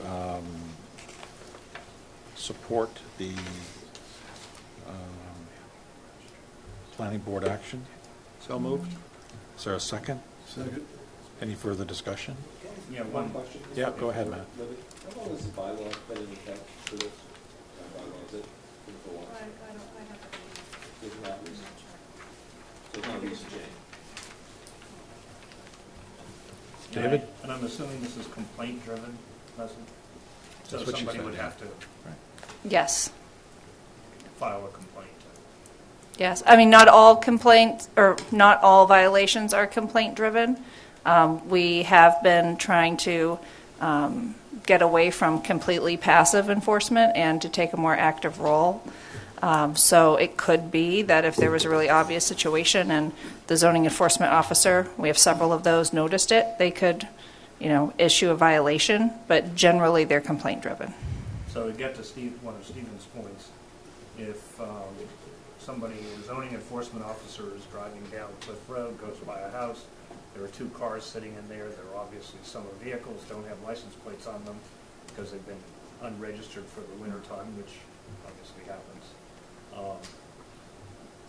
Are they obligated to take action, or would one have to see a complaint that gets driven by a neighbor who says, I'm not happy that my neighbors leave their cars out all winter? No, if they see a violation, they should take action, and they would be given a notice to remedy the situation within 30 days, or they would be subject to a $300 per day fine. So the easiest solution would be to keep the cars registered. Do they have the right to go in and lift up the back of the tarpaulin to find out if it's registered? Well, the tarp's going to go away. Yeah, it has to. No, You can keep it. And it would Keep the be, tarp. it would be within the inspector's discretion. No, I mean, can they enter the property and lift up the tarp to see if it's unregistered? They can't just go onto property and start snooping around. Good. So, I'm good then. Okay, anything else? You ready for a vote? Sure. All those in favor, aye. Aye. Opposed, no? No. One no. Any other noes? Okay, thank you. Article 60 is miscellaneous technical changes. okay, And so there this, are many technical changes. all right, so this article was closed by the planning board last Thursday. Yep. At their hearing. There were some proposed changes to building and structure height that did not move forward. Okay. And basically, the calculation for building and structure height will remain the way it is right now. And So- is that reflected in the document you gave us? It is, Okay. yes. Questions from anyone? Steve? Regarding the structure height, what effect will the proposed changes to the CMI district have on the maximum building height? So in the CMI district only, you would be allowed to have a structure up to 40 feet. Right now, with the exception of Nantucket, which has a maximum limitation of 25 feet, the rest of the island has a maximum limitation of 30 feet, except by special permit in the downtown. Okay, so this reference to 32 feet did not carry in the planning board motion? That actually did carry in the planning board motion. Just 1 second.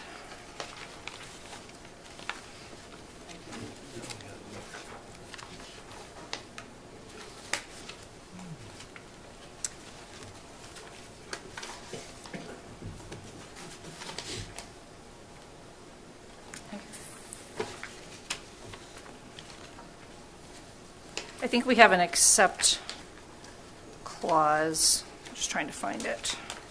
Page 7. It says basically like accept in the CMI. That's in number 2. Oh, no, sorry, not number 2. So, right, so in number 2, it says accept in CDT. Yeah.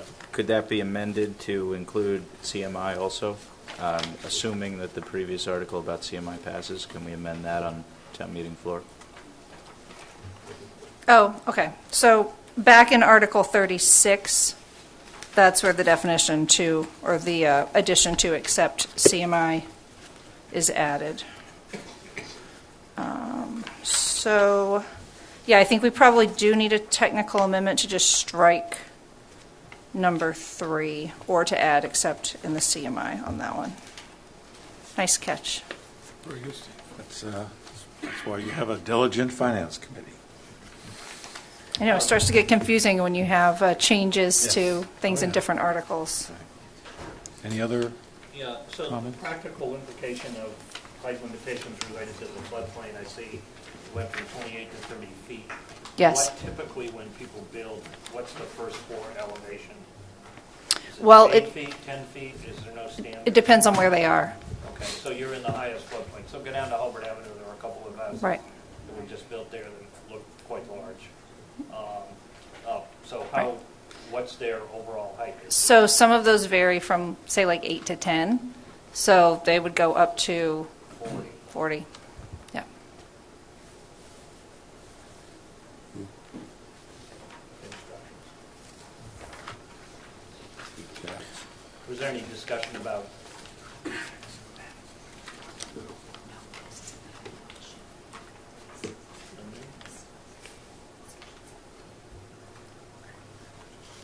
Was there any discussion about limiting the height? We had, or the planning board had extensive discussion about this last year when the 28 feet was inserted. And then this year, there have been some additional applications that have needed variance relief. So I think the board thought that they had sort of exhausted discussion on it at this point.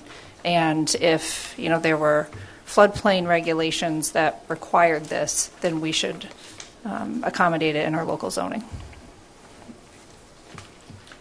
Any other questions or comments? Is there a motion to adopt the planning board motion? So moved. Is there a second? Second. Any further discussion? All those in favor, aye. Aye. Opposed, no. Thank you, Leslie. The next article is Article 65, which I believe we have a motion from Libby on.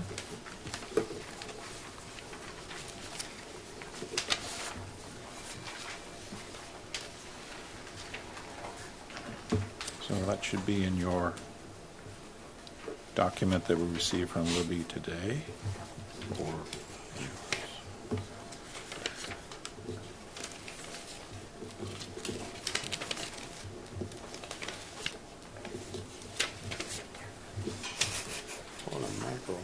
Mr. Chairman, Yes. the motion is pretty well written as an adoptive motion. The only question I really had was about the agritourism. I highlighted it. I thought my notes reflected that somewhere. It's in the Word document. It says with FinCom motions as of March 3rd. that's what I emailed you, which has this as the cover, and then the attachment is the updated warrant.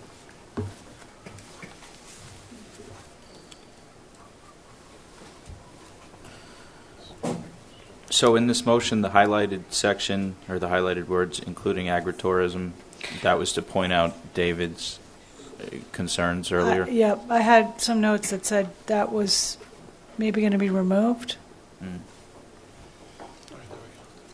But I don't know that we ever really got back to it.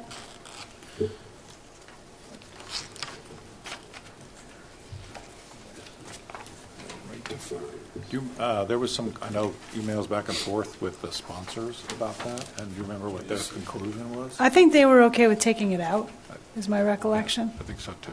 I think they were. Yep. So is that the will of the committee? I don't remember the I think they were David's, but I don't remember the specifics of the concerns over agritourism. David, you want to respond to I that? think it was something about using it as a wedding venue or... Right.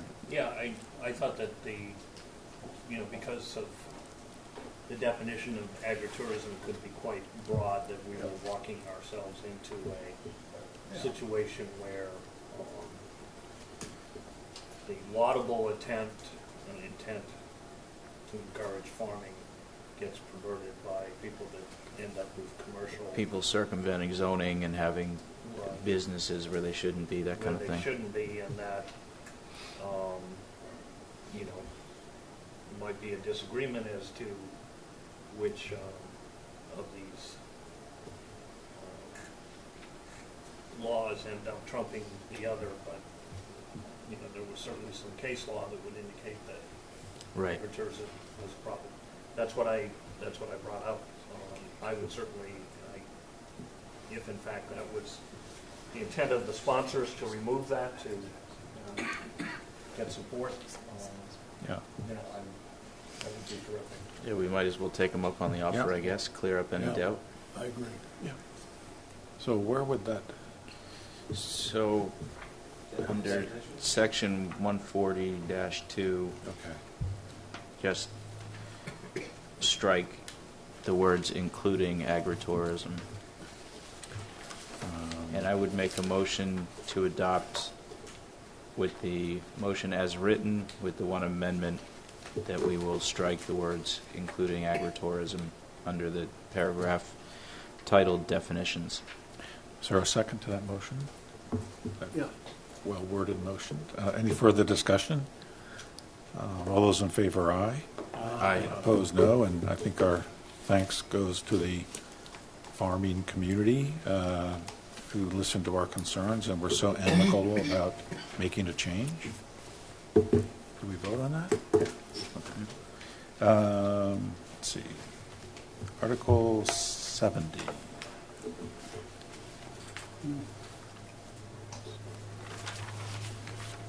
Oh, no, we did. I'm sorry. Are we on, is Article 82 is our next? Yeah, Article 70, so. I have on my notes, this note says we've adopted it. Motion to adopt on 111. But then in Libby's email, it I says, think you maybe adopted the concept of it. okay, But the motion was never written until now. okay. So, and does the motion reflect the revisions as proposed by the sponsor?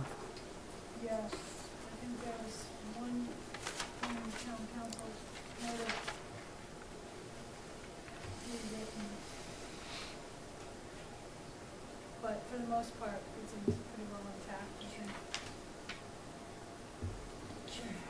Did anybody speak to Suzanne about this in terms of the motion? I don't think so because it wasn't substantive. Okay, all right. Any questions about Article 70? Is there a motion to adopt? So moved. Is there a second? Second. Any further discussion? All those in Yeah, favor? I'm sorry? Just maybe we've already had this discussion about it. Is there, it talks about disturbing the peace. Is there any decibel level that goes along with that? We generally in our bylaw have a decibel level that's associated with disturbing the peace and during which hours? Or No, the disturbing of the peace is probably somewhere else in the town code that identifies what that means. Did you hear her answer? it's probably Okay. somewhere in the town code. I would Yes. expect it to be Okay, somewhere in the okay. town code. But I don't know if we have the answer to your specific question. I think decibels are only used when it's music, isn't that how we're using the decibel scale? Yeah. Any follow-up question? Hearing none. Is there a motion to adopt? So move. Is there a second? Second. Any further conversation or questions? All those in favor, aye. Aye. Opposed, no. Article 82, Home Rule Petition, Community Housing and Sewer Funding. We've had one conversation at our last meeting. We have several folks here. I appreciate that. The chair of the Affordable Housing Trust Fund, Linda Williams. We've got Andrew Vorse. We've got the director, Ann, of the Housing Nantucket, and Tucker Holland is the consultant. We got a preview last time. We've had a lot of information, some very substantive information about the role of the Affordable Housing Trust Fund. We talked about Article 10, which we'll come back to after as part of this discussion. I don't know if, Tucker, you want to make any introductory comments, or we can go right to questions. Go right to questions? Tucker Hahn, yeah, questions Great, would be okay. great. Where would someone like to start? Questions on Tucker?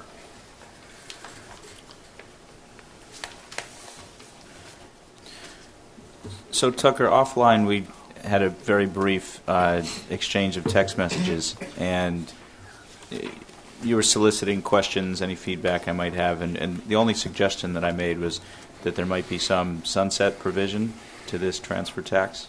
And you said there was some discussion about it before writing this article, and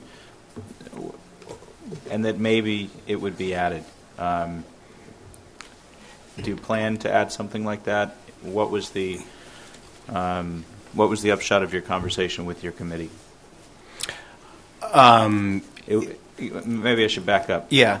Who is the group who put this together? Was it you with Housing Nantucket, or who was the group who crafted this? Is it copy and pasted from another town? It has origins in what was tried here in 2008, and there were probably several folks that contributed to responding to comments from the Board of Selectmen and getting it to a state that they could get behind, and making it as efficient as possible, working with the structures that the town already has in place, like the Affordable Housing Trust Fund. So Andrew Vorse, Ann Cuspa, Linda Williams is here as well. Others, had input into arriving at this current version. Okay. And I think you mentioned the land bank. The land bank has been extremely helpful in both being supportive of the housing bank, to use the term loosely, vehicle, as well as providing analysis on what the revenue streams would look like and so forth, which you all received, I believe, yesterday.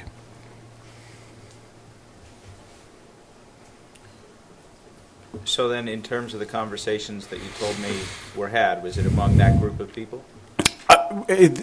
It was more informal, yes, within that group of people. The notion that perhaps a sunset provision, might be appropriate, but I wouldn't say there was a definitive consensus amongst that group.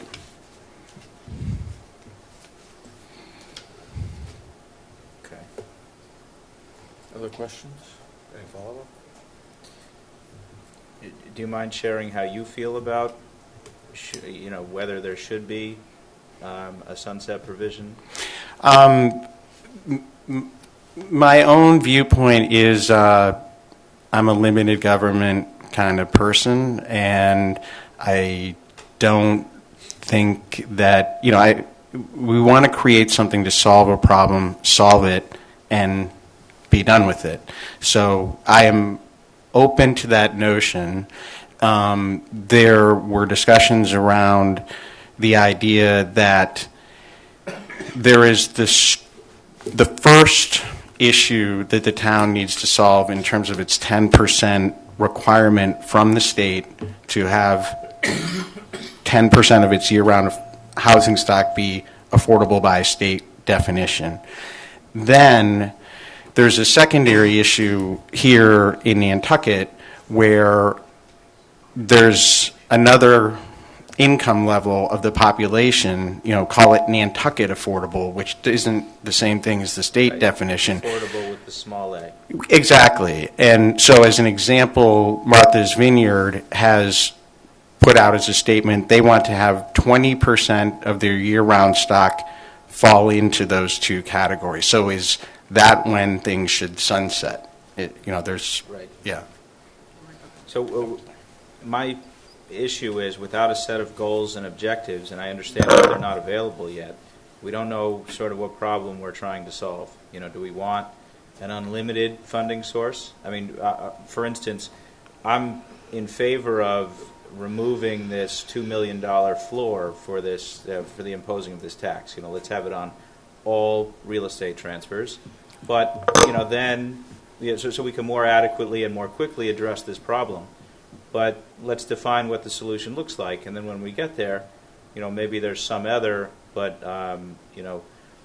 certainly a sustainable source of funds to monitor these properties, to maintain them, but not the same level of funding, so that we're competing with, if we get to a level where there's 25% big A affordable housing, and we still have this robust stream of revenue, now we're competing with a lot of other housing. You understand what I'm saying? It can start to eat in on itself. This affordable housing program could, in effect, drive up housing costs. There is a possibility of that happening at some point. I don't particularly agree. Linda Williams, chairman of the Affordable Housing Trust Fund, we're the genesis of this. Tucker then took it and did all the work for it. Andrew and I helped with the draft. But the Affordable Housing Trust Fund is the one that started coming up with various ways of ensuring that there is a revenue stream. This was the best way to do it. We put the $2 million threshold on, so with a year-round person who's trying to keep their homes isn't saddled with that. But There's no people who are point in trying to doing it keep their thus. homes aren't saddled with anything. It's only people selling their homes. Yes, people that are selling their home. When it came up several years ago, there was the same cap, the $2 million cap. The $2 million cap alleviates this from the selling of your home if you're year-round. Most of the homes that are going to be impacted by this are way on past the $2 million. It shouldn't be on a local person. I don't think we can pass it if it's on a local person. It passed the first time. It died up at the state. It passed the first time because it exempted, basically, most of the year-round population that lives around Mid-Island. The year-round people who are selling their homes? If they need to sell their homes for whatever reason, I don't think they should pay for it. It's like a year-round exemption on your taxes, et cetera, et cetera. Everybody over $2 million, which is Dionis, Pulpus, et cetera, are the ones that are going to be putting back into the fund for us to be able to do various housing initiatives. It's not just buying land. It's buying down someone's garage apartment and putting a 10-year covenant on it so it stays affordable. When and if they sell their homes, they pay the Affordable Housing Trust Fund back. We need operating capital. We can't go anywhere. We do have a particular piece of property in mind. We are working with the family. It's not for public edification, but it's going to take funding. And if we run across properties like that where longtime families are selling the family homestead, we have the opportunity to react very quickly. I don't agree with a sunset date. You, like the CPC, which I'm on, you can always agree to vote it out at some time in the future if you felt that we've reached our goals and objectives. But I don't think you should put on a sunset date right now, like we don't have a sunset date on any of these. Not the CPC. This shouldn't have one either. Whenever we get there, if we ever get there, we can bring it up at town meeting and the voters can vote it out. But this is something we need to get going right now with a $100,000 threshold that has to go back to the Board of Selectmen as originally submitted and move forward. Because it could take 18 months to 2 years for this to wind its way through various committees and readings, 3 readings at the state, and then to the state council. So I think we need to pass it this year and see if it'll fly up at the state. We had a no new taxes guy at the state level the last time, and it died in committee. Great. Okay. Thanks, Linda. Andrew, I have a question just for me following up on Steve's question. Is there a projection on our trajectory to achieve the 10%? Given what's in the pipeline, or what you project, or? Well, we have the housing production plan, which is currently underway right now. Right. And we have a few projects that are in the pipeline that haven't broken ground yet, but are identified as possibly leading to getting us to the 10%. Now, the current numbers of 10% are based on the decennial census. So the numbers that we're working off of are good until 2020. At that point, then the numbers of year-round housing units will readjust, and then we may have a new target at that point. So right now, for example, if we were to use the Richmond project, which is something that we've talked about, if they move forward and get their permitting, that would bring us from our current 2% to roughly 7%. So there's still a bit of a gap, and that could be filled in with other projects. Whether that could be the two fairgrounds, which 2-4 fairgrounds, which Tucker is working on, which that we're talking about 64 units or so there, and then a few smaller projects might get us to the 10% at least until 2020. So we do. I think it's Tucker. Is that 20 years from now or 10 years from now? You think this will happen? Or? Well, with some resources, I think yes, we could probably get to the 10% level. But as Tucker mentioned too, there's another need, which is the beyond just the state getting to that state minimum. That's an important goal, a pressing goal, because it deals with the 40Bs. But there's also the other housing market, which is the 150%. And so there's still, I think did any of you attend the housing meeting, the consultant that's been here, that documented the loss of year-round units, both in ownership and rental? So, But in terms of the 10%, is that 10 years from now, 15, 20? no, I think the 10% could be reached in the next, again, I know. in a perfect world, Right. in probably 3 years, but we would be able to get to key So at least 5 safe harbor. Yeah, And we've talked about this, getting the housing production plan and a certain number of units passed gets us to a 1 or 2 year safe harbor, which takes the pressure off for a little bit. Dave. Tucker, probably a question for you. So you have a limited liability corporation that's set up. It looks like that there are some restrictions on the ownership pre and post transfer. But what if you transfer minority interests that are below the $2 million threshold? So I have a $10 million property. Yep. It's held in an LLC. Yep. And I initiate the process of selling 3 shares for a total of $6 million or $5 million now. And all transfers are below the $2 million threshold. I still retain an interest in the property. We have 3 new shareholders.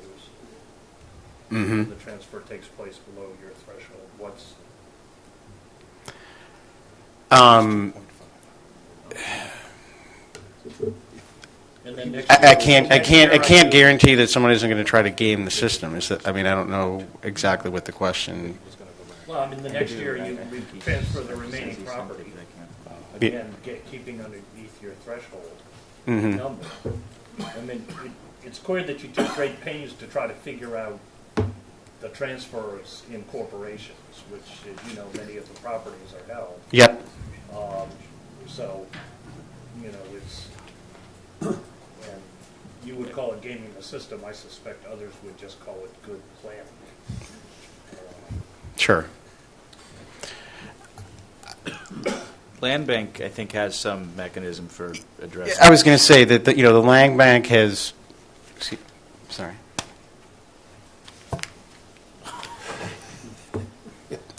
It's late. Right. I was going to say that we've had discussions with the Land Bank, about certifying the transactions. They would be, watchdogging for things that might seem not correct if they are technically not correct. But I don't know if I'm really fully answering your question Well, it there. seems like it's a different situation than the Land Bank. Land Bank's, collects on a sale, on a transfer Yep. from the buyer. Okay.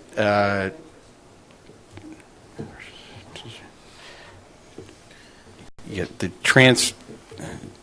transfer to the trustees of a trust in exchange for beneficial interest received by the purchaser and such trust distributions by the trustee of a trust to the beneficiaries of such trust is one of the exemptions. Yeah, in a trust, because of basically the estate planning, it's really more the LLC Yep. dilemma or a real estate investment trust. Now, there's a lot of real estate being developed on Nantucket by small groups that file with the SEC, and they're not publicly traded, but they have to report to the SEC. I mean, Yep. I'm a caution. I don't know the answer to the question, but Yep. I think that there's enough sophistication around this that you might have somebody else scrub it a little bit to just make sure that you don't create situations where people find appropriate loopholes to. Right. Okay. Point well taken.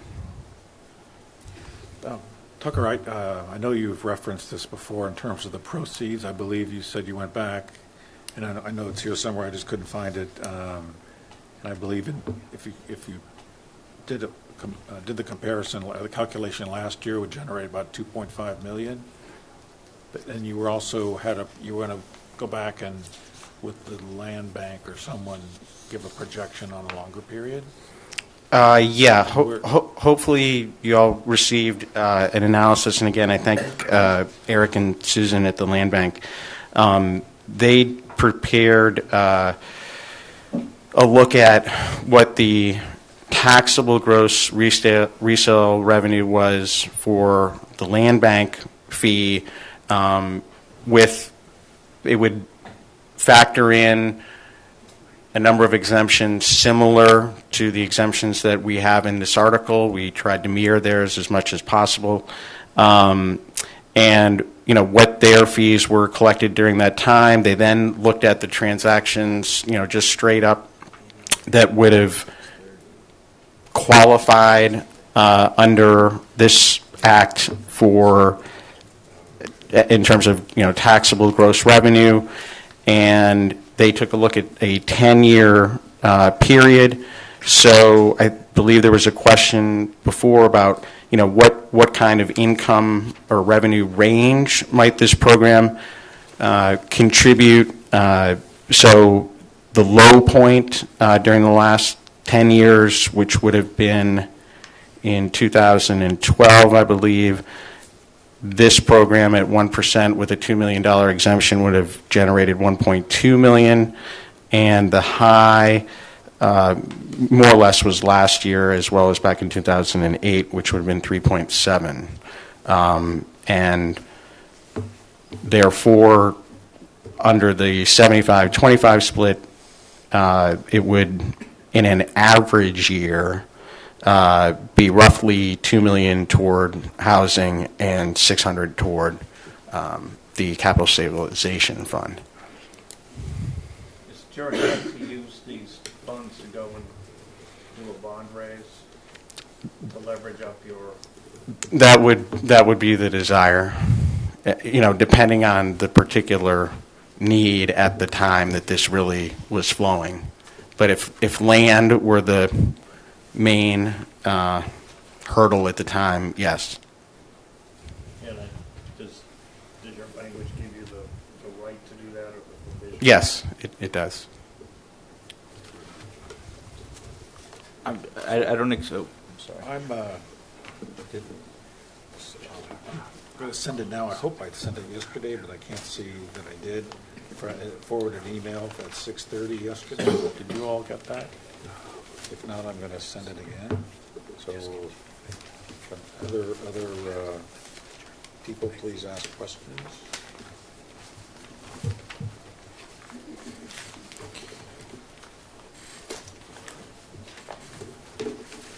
Because that has the spreadsheet on.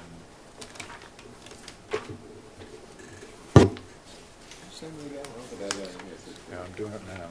641 was the last one I got, Jim. I think Pardon? I got it. At 641, we didn't have our spreadsheet attached. It did not? It did not. Okay, I think what I did is I sent it to you without opening them up, so I have to do that. Mr. Chairman? Yes. If I can make a suggestion, I'll be carried. There's still some meaty questions on this. Yeah. If I could suggest putting off a vote till tomorrow. Well, I'd like to continue the discussion while we have everyone Is here. that all right? I think we'd like to continue discussion. We can decide, let's do that discussion and then decide what everybody wants to do, because we also have to talk about Article 10. Okay.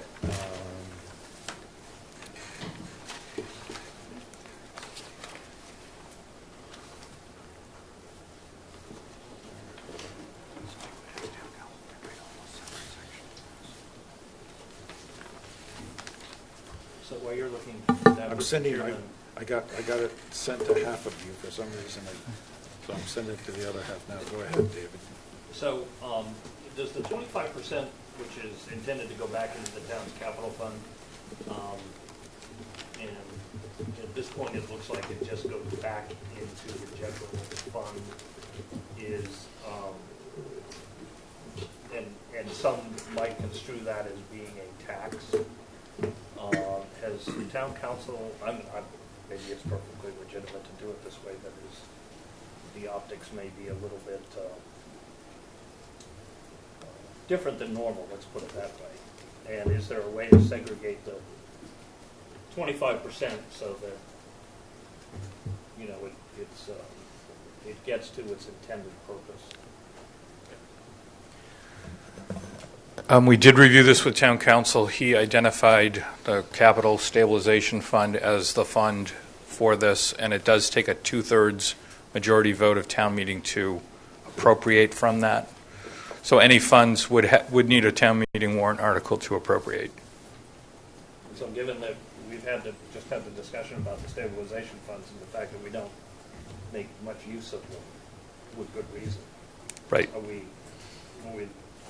locking the money away by, I mean, that may be the only way we can do it, but. I think that, to your point, it's what ensures that this capital expenditure would sort of be tied into the right process, that it would actually be used to support housing if that's the main source of it. So there's at least a control and a decision-making point on it. Could I go back to your... Just want to interrupt. Libby or Linnell, I've noticed some other folks joining us. Is there another meeting here? Yes. At what time? At 6:30. Okay, so we have a few more minutes. Go ahead, Andrew. Just on the issue of the sunset, we talked a little bit briefly about, I mean, I see the point about that, that maybe there could be language that there is no language right now which would require a trip back to the legislature in order to adjust it in the future. So maybe instead of a sunset, there would be some authority given to town meeting to either end the program or adjust the amount downward in the future, or make an adjustment which we could put together for your consideration for tomorrow, if that's something you are interested in. Yeah, that makes sense. What do you all think that? Because the way it sits now, as I understand it, if at some point in time you no longer need it, then you have to go back through the same process, which takes how many years? Yeah. You don't want to do that. Yeah. Right, if there was a built-in mechanism, I think that makes sense. That's right. And I just have one more question. Tucker, So can we get consensus that that's what we would like to see, that language? Okay. Yes, great. Great. So Tucker, do you happen to know approximately the cost for the Affordable Housing Trust Fund to produce one dwelling unit? I realize every deal is different, but there must be some sort of average that you've seen in your time. No average? Have they done one? No. We have had no funds to do it. Yeah, I don't know. You haven't created any. You guys have done some successful. I mean, I'm not saying a lot. We transferred 7 Surfside, which was purchased by the Affordable Housing Trust Fund with CPC funds. I see. And we transferred it to Housing Nantucket, and they are waiting for a zoning change in order to come back to the planning board, not the ZBA, to get 4 units over there. That's why the 2 are just sitting there. We have been involved with the school with the purchase of a piece of property that's in the pit, basically, over there. Right. Then it was round robin with 2 Bartlett, which we helped fund, and now we're getting an affordable unit on Fairgrounds Road, getting a covenant unit, a secondary lot out of that. So we've been sort of moving funds in a circular pattern, but it's the same funding going in a circle, because we haven't had any other funding to purchase an option to buy another piece of property, which would produce up to maybe 20 units in Mid-Island. So we're hampered by the lack of consistent funding, which I have to go. I have to go home and then come right back to the planning board meeting. But if you'll allow me the largesse of speaking quickly on our $1 million in Article 10, it's going to take a couple of years maybe to get the home rule petition in 82 passed. That's and why I was asking. We need funding. Did you guys have projections on how many units you might be able to produce for $1 million? Well, it's not necessarily purchasing property. It may be purchasing the option that we're going to pay them over the 5 years to buy the property, which they weren't opposed to at the moment. And it may be buying covenants on garage apartments to keep them affordable. So there's a lot of gap financing. So what's the plan for the $1 million, or has it not been set yet? It doesn't. We have to get programs going, which is what we're doing now with the consultants. We're developing goals and objectives. We know pretty much what the list of things are that housing trusts normally partake of, but we can't really do anything unless we have funding. So we're sort of stuck in the mud at the moment, waiting for funding, and then we'll take off because she's helping us develop exactly what those programs are going to look like. Thank you. Given the time, I'd like to have you think about, is there any research you'd like to have the staff do overnight? Any kind of questions you think you might ask that will need more research or conversation? Just the sunset thing we talked about. Okay, the sunset. Anything else from anyone? I mean, the only thing that's been on my mind is the one thing that Steve mentioned. It's the fact that the tax only applies to $2 million properties and above. And I have a problem with that. I don't think we're going to be able to sell it to town meeting without it. Then maybe you got to think about it a little harder because I don't. So, Joe, we can discuss that in our motion tomorrow. Okay. I mean, I just think that's not a very but it's a structural part of the article. Right, but that's a decision we can make in our. But you weren't here for the first discussion several years ago when we tried this the first time. So. And it was 1 million, then it was 1.5, then it was 2, and everybody accepted 2 because it pretty much exempted me, Matt. So Linda, Clifford, Steve. Linda, we're going to discuss this at length tomorrow. All right, I've got HDC. I'll be upstairs tomorrow, so All right, thank you. All right. Thank you for all the progress we made today. Tomorrow is Article 82. And then we'll have the other articles that will be taken on the planning board action tonight. And then 87, 89, 95, 98, 99, and 100 to 103. So we'll be able to wrap it up tomorrow, right? Okay, great. Our next meeting is at the high school at 4:30 tomorrow. Is there a motion to adjourn? So moved. Is there a second? All those in favor, aye. Aye. Thank you. Opposed, no. Thank you.